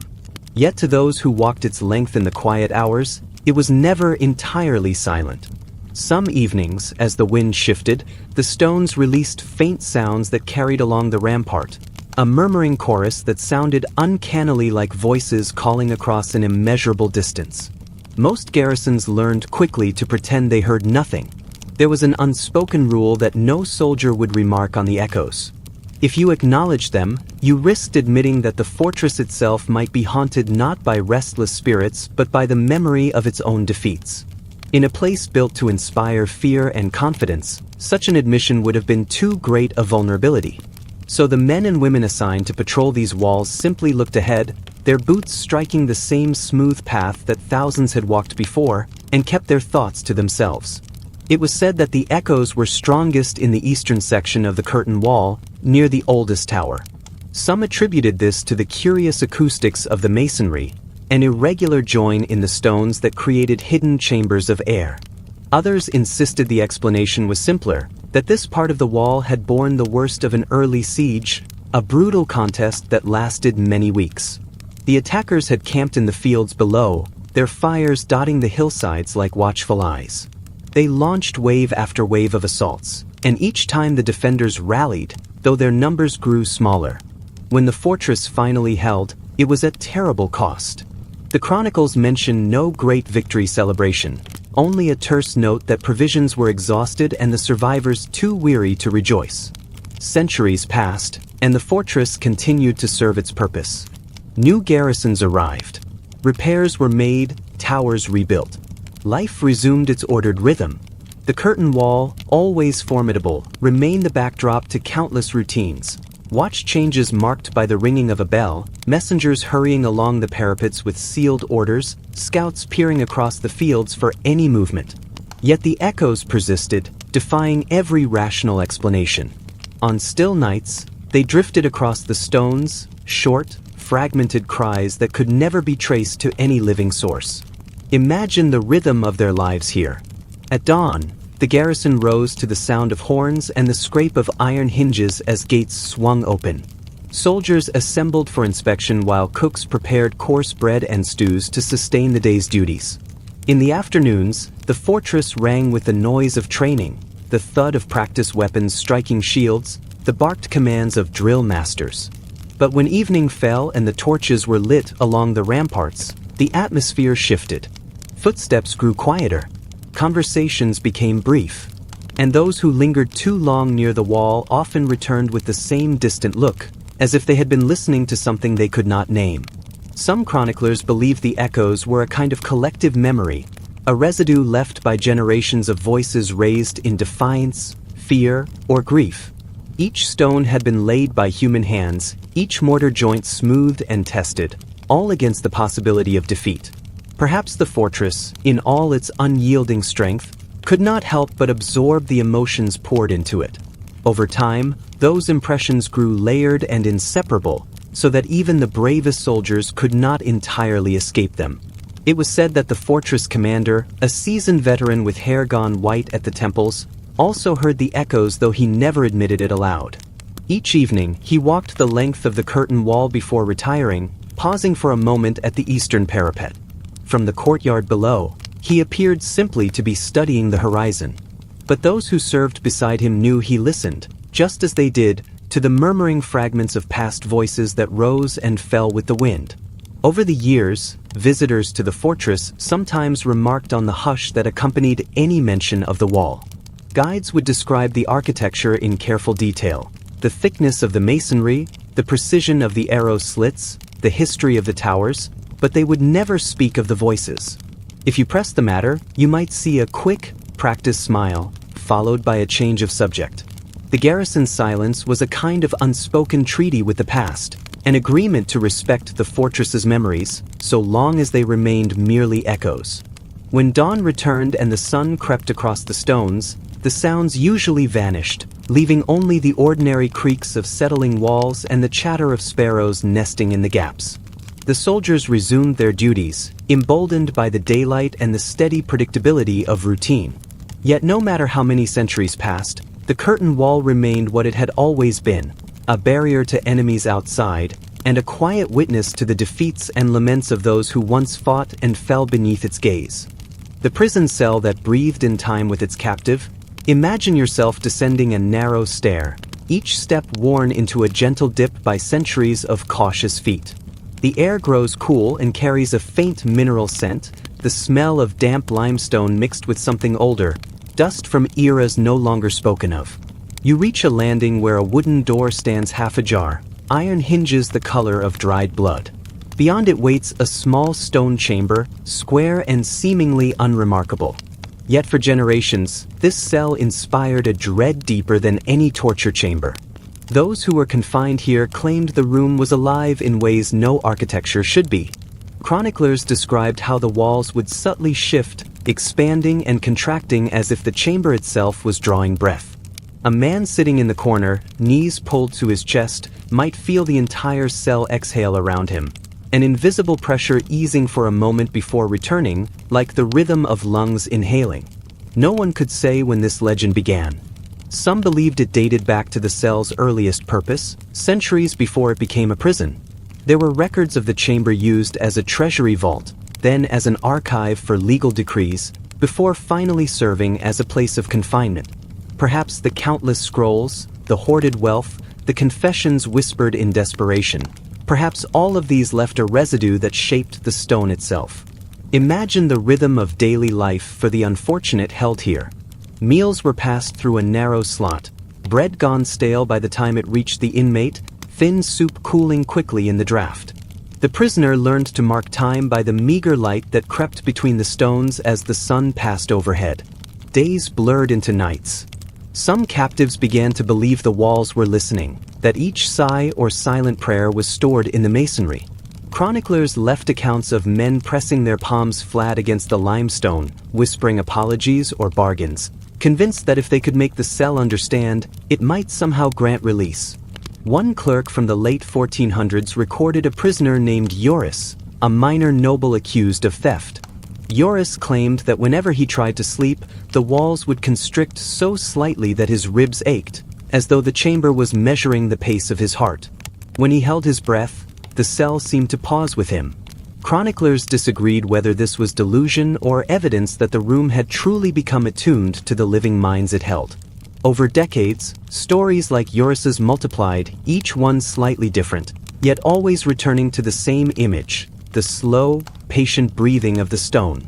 You might think such tales were confined to folklore, But even after the prison closed, visitors continued to describe the same unsettling sensation. Antiquarians who came to catalog the fortress ruins in the 18th century often noted in their journals that standing in the cell felt curiously heavy, as if unseen hands pressed gently against their backs. One described placing a candle near the wall and watching the flame flicker in a steady rhythm, though no breeze stirred the air. Beyond the cell's peculiar reputation, the fortress above lived in patterns familiar to any medieval garrison. Imagine the guards stamping their feet against the chill oil lamps, casting wavering light onto records of inventory, barrels of salted meat, arrows bundled with twine, rolls of wool for uniforms. While the soldiers drank ale by the hearth, the prisoner below measured out each moment in shallow breaths. In the morning, a turnkey descended with keys jangling, sliding the day's ration through the slot. If the prisoner dared to ask questions, he received only silence. The contrast between the fortress's ordinary routines and the cell's ominous quiet gave the place a reputation that lingered long after the last lock was turned. As time passed, the fortress fell to disuse. The walls of the battlements cracked, and ivy grew over the stones. Yet the cell remained largely intact, its doors sagging but still in place. Locals claimed that even after 100 years without captives, the chamber continued to breathe in the same slow rhythm. On damp mornings, a thin fog would gather at the threshold, as if the cell exhaled something too old to name. Curious travelers would slip inside and emerge hours later, pale and shaken, unable to explain what they had felt. Imagine yourself stepping over the threshold, your own heartbeat suddenly loud in your ears. You run your hand across the cool stone and feel nothing but rough texture. Then you pause, drawing a breath, and in the same moment, you notice the wall's faint pressure easing, matching the rise and fall of your lungs. Perhaps it is your imagination, primed by legend. Or perhaps the room truly has learned to echo the rhythms of those who once waited here in darkness, day after day, unsure if they would ever emerge. In that instant, you glimpse why the cell's reputation endured. It was not the threat of physical harm that unsettled captives most. It was the suggestion that their thoughts, their fears, their smallest gestures might leave a permanent imprint, absorbed by the very walls they leaned against. And as you step back into the corridor, you might find yourself glancing over your shoulder, wondering whether you have left something behind. A trace of your own breathing, an outline of your own secret worries, woven invisibly into the stones, waiting for the next visitor to feel it. The library nook that held centuries of secrets. Imagine yourself entering a modest library, one neither especially grand nor impoverished, but instead gently worn by centuries of careful hands and quiet footsteps.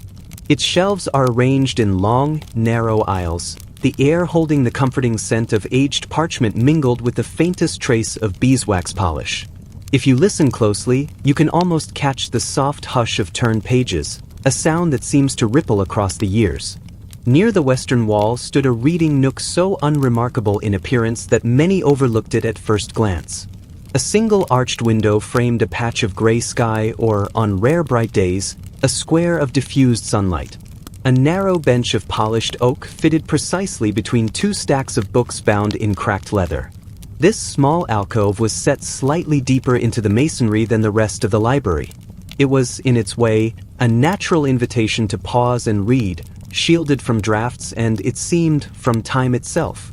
Though there were many stories told about this place, the most enduring was that the nook possessed a peculiar quality of listening. Scholars and scribes who spent hours there reported that it seemed to absorb every word spoken aloud, every whispered reflection or recitation.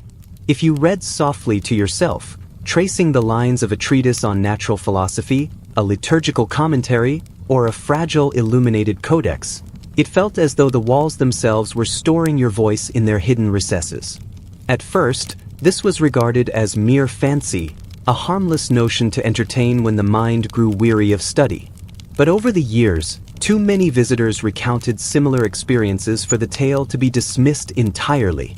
They described, in hushed tones, how years after a passage was read aloud, the same words seemed to drift back from the stone in fragmented echoes. A clerk returning to reference a charter might hear a sliver of a prayer he had once spoken beneath his breath. A visiting scholar could swear that as she traced a passage with her finger, she heard a single word, her own voice, pitched exactly as she remembered. The library itself was a practical, steady presence in the life of the surrounding settlement. It held legal records for the nearby estates, chronicles of local lords, and an assortment of theological and medicinal works. Monks tended the collection with a careful discipline, mending torn bindings and recording each borrowed volume in ledgers that grew thicker with each generation. But the alcove's reputation set it apart. Imagine sitting there yourself.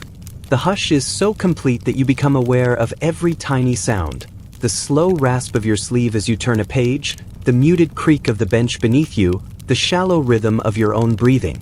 If you read aloud, even in the softest whisper, the words seem to hang in the air a fraction longer than they should, as if reluctant to dissolve. No one could say precisely when the stories began. Some believed the masonry was laid using stones salvaged from an older structure, perhaps a hermit cell, or the remains of a disused chapel where centuries of prayers had seeped into the very mortar. Others insisted it was simply the alcove's geometry, a confluence of acoustics that created the illusion of a living memory. Still, there were accounts too numerous to ignore. Visitors who claimed the walls had returned phrases to them years later, sometimes when they least expected it. For all its mystery, the nook was not avoided. On the contrary, many sought it out, convinced that the echo of past study lent their own efforts an added solemnity.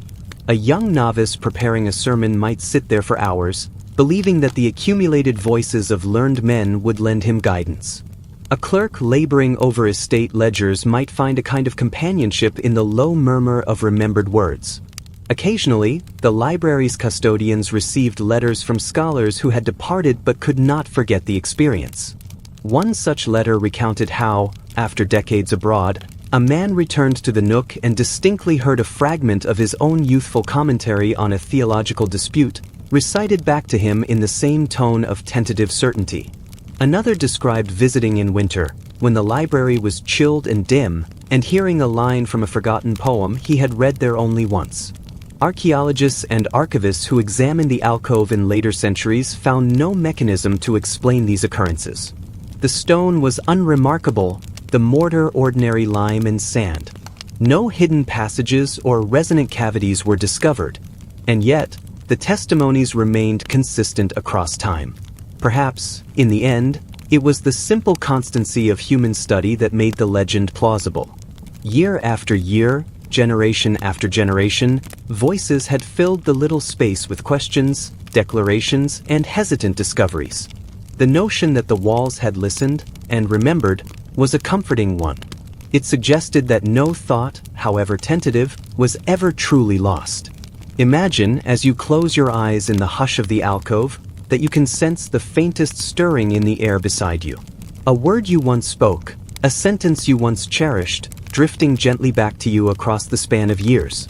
And as you drift toward sleep, you can almost hear the rhythm of their lives, scholars and novices, scribes and clerics, layer upon layer of earnest voices quietly lingering in the stone. The fortress vault that exhaled dust like ashes. Imagine yourself standing in the shadow of an immense stone fortress, the walls rising in pale tiers above a windswept plain. The air here is dry, faintly scented with lichen and the mineral tang of old battlements. Though centuries have passed, the fortress keeps its secrets well, its windows narrow and dark, its heavy doors fitted with ironwork blackened by time. Deep within this place lay a vault, an unassuming chamber tucked behind a thick oak door bound in iron straps. For decades, perhaps longer, it remained sealed. The records show no mention of what it held. Some called it a treasure vault, though others suspected it was used for more practical stores, ledgers, ceremonial objects, or the accumulated gifts of dignitaries long forgotten. Whatever its true purpose, no one had reason, or perhaps courage, to enter. Imagine the passage of time in such a place. Seasons came and went beyond the thick walls, snow drifting in the courtyard, vines curling slowly across the outer stones. Inside, the air stood motionless, so still that any movement would seem an intrusion. The vault waited, locked behind a door whose hinges gradually stiffened, whose key was passed from one cautious steward to the next. When at last someone determined the vault must be opened, it was not with ceremony but with a quiet sense of obligation. A record keeper noted that inventories were incomplete, that a full accounting of the fortress's holdings required every chamber be inspected.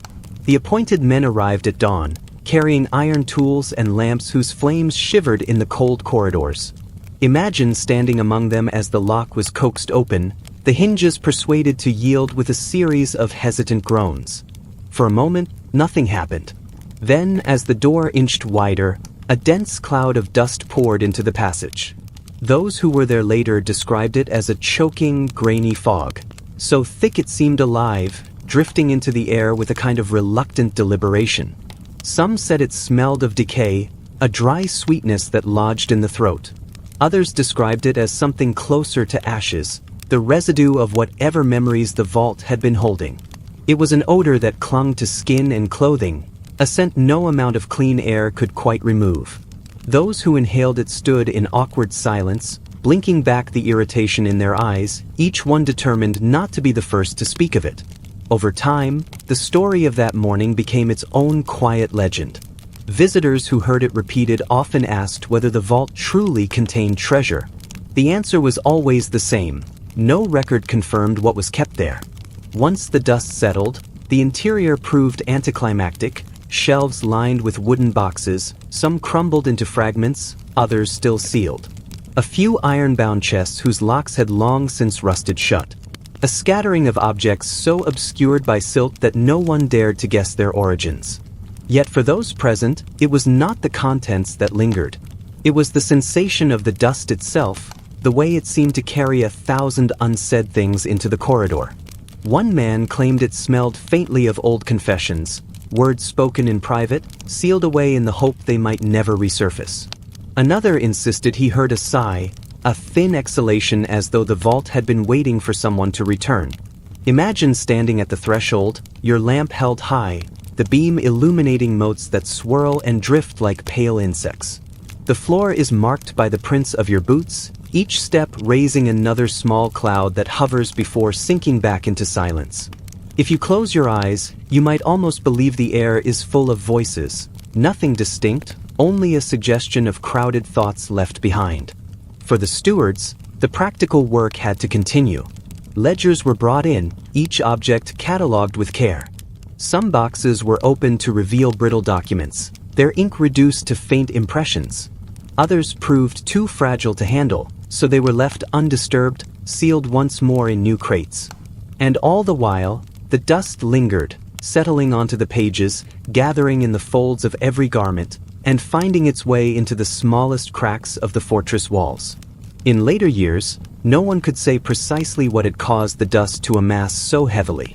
Some suggested it was the gradual decay of old timber and parchment, compounded by the peculiar stillness of the chamber. Others preferred a more unsettling explanation, that the vault's true contents were not material at all, but the accumulation of forgotten intentions, regrets, and quiet betrayals.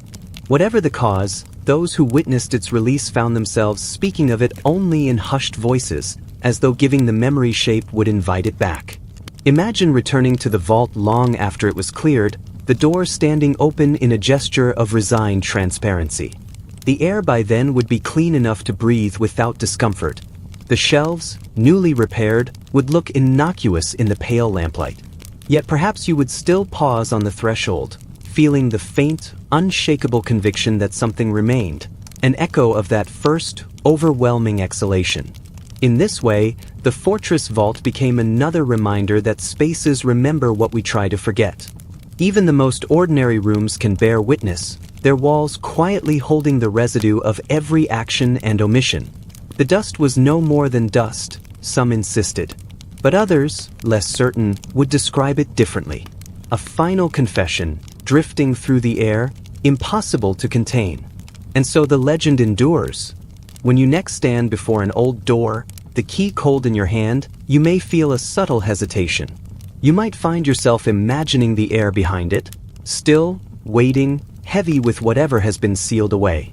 In that moment, you will understand why those first observers said nothing, pretending all was normal even as the past came spilling out around them, soft as ash, patient as memory itself. The courtroom where accusations never faded. Imagine yourself stepping into a high, narrow chamber, its pale stone walls catching the weak afternoon light that trickles in through a series of narrow windows. This was once a courtroom, though time has softened its sharper edges and blunted its immediate authority. The air is cool and still, and though the benches are long deserted, you can almost sense the weight of judgment lingering in the hush. Along the front wall, just beneath the gallery where observers once crowded to hear each verdict, a series of discolored patches mark the stone. Some are little more than faint shadows, while others appear darker, almost bruised, as though something in the stone has soaked up centuries of quiet desperation and refused to release it. It was said that the walls themselves recorded every accusation. That whenever an accused person stood before the magistrate, the stone behind them darkened in response, sometimes gradually over the course of a trial, sometimes in an instant, as though the wall had made up its mind before any verdict was read. The records of this courthouse begin in the late 14th century, when the lord of the manor, under a charter granted by the crown, claimed the right to hold sessions for minor offenses and disputes. Over time, the courtroom took on more serious matters: land forfeitures, charges of theft, and occasional proceedings for accusations no one would discuss openly once the gavel had fallen. Imagine the rhythm of a hearing in those centuries. The accused would be led forward along the central aisle, past rows of neighbors and strangers who watched in careful silence. The magistrate, often a local noble with more interest in order than in fairness, would sit elevated behind a carved bench, reading from a register that catalogued names and deeds with the same dispassionate authority. And there, behind the defendant's narrow platform, the pale stone would await whatever imprint the moment would leave. Over generations, the courtroom gained a reputation that made many reluctant to enter, even as spectators. Visitors wrote of the peculiar stains that seemed to form without explanation. A scribe from the early 15th century remarked that he had witnessed the wall darken, like a damp cloth pressed against it, as a young woman protested her innocence in a voice that grew steadily fainter. Decades later, another account described how a man accused of stealing grain trembled so violently that the marks on the wall seemed to tremble with him. Imagine yourself standing near the front of the room, studying those marks in the hush of an empty afternoon. You might convince yourself they are nothing but the harmless discoloration of old stone, minerals drawn to the surface over years of candle smoke and rain leaking through imperfect windows. Or perhaps you would feel a quiet unease, wondering how so many patches could have formed in precisely the shape of a figure standing to hear a charge. By the 16th century, the courtroom had become a place of resigned dread. Defendants sometimes refused to stand before the wall at all, choosing instead to deliver their statements from a side bench. Magistrates tolerated this evasion in some cases, so long as it did not interrupt the ritual of judgment. But others insisted the tradition be upheld, that each accused must face the gallery with their back to the recording stone, no matter what marks might appear as they spoke. It was said that the stains never faded. Even when a defendant was acquitted, the darkness remained, a reminder to everyone who entered that innocence was often provisional.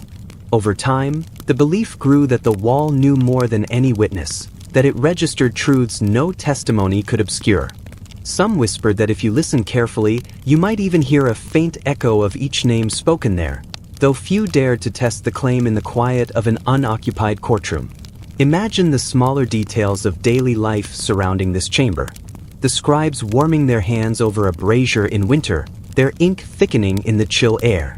The steward inspecting benches for damage after each proceeding. The servants who scrubbed the flagged floor in the early morning, working around the dark stains without remark. In all the routine chores of maintenance, no one ever attempted to cleanse the marks from the stone. The effort was regarded as both futile and unwise, as if the wall's memory would reassert itself the moment the final rag was set aside. Modern historians often point to practical explanations. Stone can darken in response to moisture, or to the repeated touch of warm hands, or to the slow accumulation of soot and oil over centuries. 100 mundane processes could account for the discoloration. And yet, even the most rational observers tend to note the unsettling consistency of the marks, the way they seem to align, always, with the precise spot where a person would have stood to hear an accusation read aloud. Imagine yourself there at dusk, when the last of the light softens the room into quiet ambiguity. You might catch yourself studying the walls as though expecting one of the stains to stir or deepen before your eyes. You might feel that mild, disconcerting awareness that you are being watched by something that can neither forgive nor forget. Today, the courtroom stands preserved as a historical site. Tour guides mention the legend in careful, measured tones, reminding visitors that many old buildings accumulate stories along with dust and damp. Still, most guests linger a moment longer by the gallery, their eyes drawn unavoidably to the silent stains. Some lean forward to study them up close. A few step back as though unwilling to stand too near. Whether you believe the marks are simply the trace of time or something more deliberate, the effect is the same. The courtroom has become a quiet testament to the idea that some places keep their own account of human frailty. That in certain rooms, no plea or defense ever fully disperses. That a whisper of each accusation remains, however many centuries pass. And when you leave that chamber, stepping out into the brighter air beyond its threshold, you may carry the faint impression that your own presence was noted, added, in some imperceptible way, to the record the walls have never stopped keeping. The chapel walls that blurred the line between prayer and plea. Imagine yourself stepping inside a small village chapel just as dusk settles along the rooftops and the last shafts of daylight turn the stained glass a dull, mottled red. The air is cool and faintly scented with old wax and damp stone. In the hush that follows the closing of the heavy wooden door, you notice how every sound, your own breath, the soft creak of the floorboards, seems magnified. It is here, in this quiet threshold between day and night, that the line between prayer and something older begins to blur. The chapel had stood for centuries, its walls built from pale limestone blocks quarried a short walk away. Each generation added something. A carved beam, a painted icon, a length of candlelit railing along the chancel. To visitors, it appeared modest but dignified, a place shaped by many hands and countless hours of devotion. But those who lived nearby knew there was a second reputation woven into its history. After sunset, the chapel was said to echo with muffled wails that did not belong to any living congregation. In the daylight, parishioners gathered for services and festivals, their voices rising in familiar hymns. Children fidgeted in the pews while elders murmured responses in practiced rhythm. The building seemed content to contain these sounds, layers of worship and fellowship layered neatly upon one another like the leaves of old prayer books. But when the evening service ended and the candles burned low, something changed. Those who lingered to pray alone often described the same unsettling moment, the sense that their whispered devotions were answered by other voices, muffled and indistinct, yet undeniably real. Some believed these were the voices of those who had once worshipped here, generations of villagers whose names were carved into the ledgers stored in the vestry. Others insisted the sounds came from further back, before the chapel was ever raised. According to an old local account, the hill on which the building stood had long been considered a place of supplication. For centuries before the stones were laid, travelers left offerings here, entreating whatever powers might ease their hardships. Whether this was memory, imagination, or something stranger, no one could say. But it remained easier to pretend the voices were only echoes, reflections of the living, not the dead. Imagine the rhythm of their evenings. A widow kneels near the altar rail, her hands folded around a small wooden cross. A young man lingers in the back pew, gathering courage to speak aloud the hopes he cannot admit in daylight. Their words, soft as breath, rise into the darkness. And then, when they pause to listen for some sign they have been heard, the wails come drifting back, too blurred to form words, yet too resolute to ignore. Those who experienced this often left quickly, their faces carefully composed, determined to believe they had only startled themselves. The vicar, an aging man with a voice worn soft by decades of preaching, never encouraged discussion of these stories. He insisted that faith required discipline of thought, that any noise heard after dusk must be explained by drafts and shifting stones. When pressed, he would only say that the chapel had weathered countless storms and generations of sorrow, and such places naturally accumulated impressions. His tone suggested that it was best not to inquire further, as though naming the echoes might somehow grant them more substance than they deserved. In time, this habit of discretion became part of the chapel's atmosphere. Parishioners learned to avoid eye contact when the topic arose. They exchanged polite assurances that nothing unusual ever disturbed their prayers. And so, in an unspoken agreement, the community preserved both their comfort and their unease.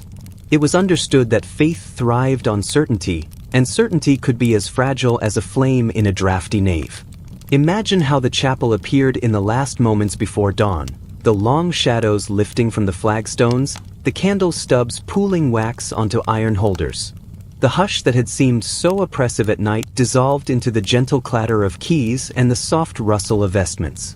The first visitor of the morning might enter, convinced that any wails they'd heard belonged to the realm of exhausted imagination.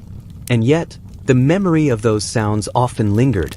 Even when the sun flooded the nave with clear light, a quiet tension remained, an awareness that the walls did not easily surrender their secrets.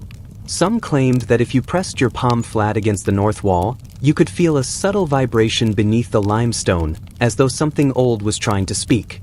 Whether this was only the shifting of the building's foundations or something more inscrutable was never resolved. Over time, it became a private ritual for certain parishioners.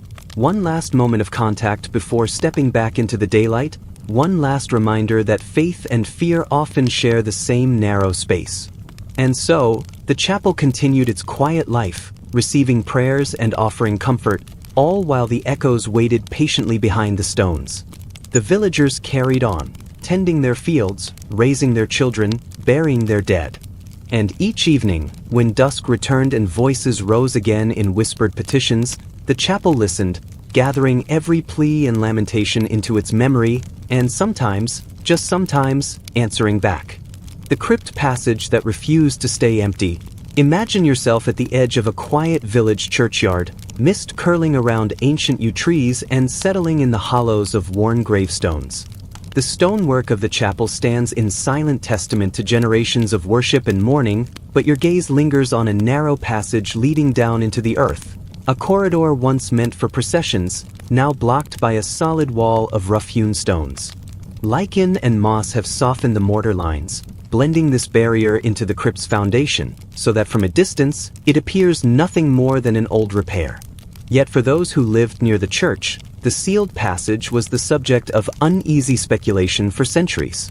The story goes that, long ago, the crypt was closed abruptly, and the passage to it filled in haste. There had been an outbreak. No one now recalls which sickness swept through the parish, only that it demanded swift burial and left the living wary of old rituals. The community's leaders gathered at dusk and worked through the night, sealing the corridor with stones from the riverbank. The priest offered hurried prayers, his words echoing against the walls before being swallowed by the new silence. For a while, this seemed enough. The crypt faded into the background of daily life, a place for the dead, best left undisturbed. But time in a village is measured not only by the seasons, but by stories whispered between chores and after prayers. It began with those who swept the church each morning. More than one claimed to glimpse a ripple in the torchlight along the blocked corridor, as if something behind the stones shifted or pressed forward, disturbing the mortar in tiny, nearly invisible ways. Sometimes, the air near the passage felt cooler, thick with the scent of damp earth and ancient secrets. Parishioners walking past would pause, drawn by a flicker of movement seen only in their periphery, a shadow that melted away as soon as they turned. Chroniclers, both skeptical and superstitious, recorded these accounts with a careful detachment. One elderly sexton left a note in the parish register describing a faint sound, like a hand brushing the underside of a wooden lid, whenever he locked up the church at night. Others heard nothing, saw nothing, yet spoke of a heaviness in the air, an instinct to step quickly past the sealed entrance without meeting each other's eyes. Over time, a quiet consensus emerged. Rather than reopen the passage or investigate further, the community simply agreed to avoid the topic. Families taught their children not to ask questions, and those who remembered the old funerals or the hasty sealing of the crypt grew silent with age. Still, the sealed passage became part of the rhythm of village life. During spring festivals, when wildflowers were placed on graves and the choir rehearsed late into the evening, the crypt's entrance would be decorated like any other, though no one lingered near it after dusk. On winter mornings, when frost rimed the headstones and breath hung in the air, the blocked passage seemed especially quiet. No bird perched on its stones, no snow gathered at its foot. The villagers moved through their routines, fetching water, tending fields, mending tools, each action woven into the slow, persistent heartbeat of rural existence. Imagine now the daily patterns that unfolded above the crypt. Children ran races between the grave markers, their laughter skipping over the stones. Women gathered herbs from the churchyard edges, their voices low and practical. Men mended the church roof, pausing to rest on sun-warmed slates. The seasons brought both hardship and joy, bad harvests, traveling merchants with bright ribbons, solemn processions when a bell tolled for another passing. Life continued, shaped by weather, kinship, and the unspoken knowledge that some questions must not be asked. Yet the sealed passage always hovered at the edge of awareness. A parish council considered unblocking it once, when repairs were needed in the lower chapel, but the motion was quietly dropped after a sleepless night in which several members reported dreams of shifting stone and muffled voices. The community's decision, to let the wall stand, and to bury their unease along with the dead, became its own kind of ritual. Over generations, the story changed shape. The movement behind the mortar was said to be a trick of the light, a draft from some hidden crack, or simply the product of overworked imaginations. But the legend endured, the crypt passage refused to stay empty, and the village would not disturb it. Archaeologists who later surveyed the church found nothing unusual about the construction. Their instruments detected no voids, no hidden doors, no trace of recent disturbance.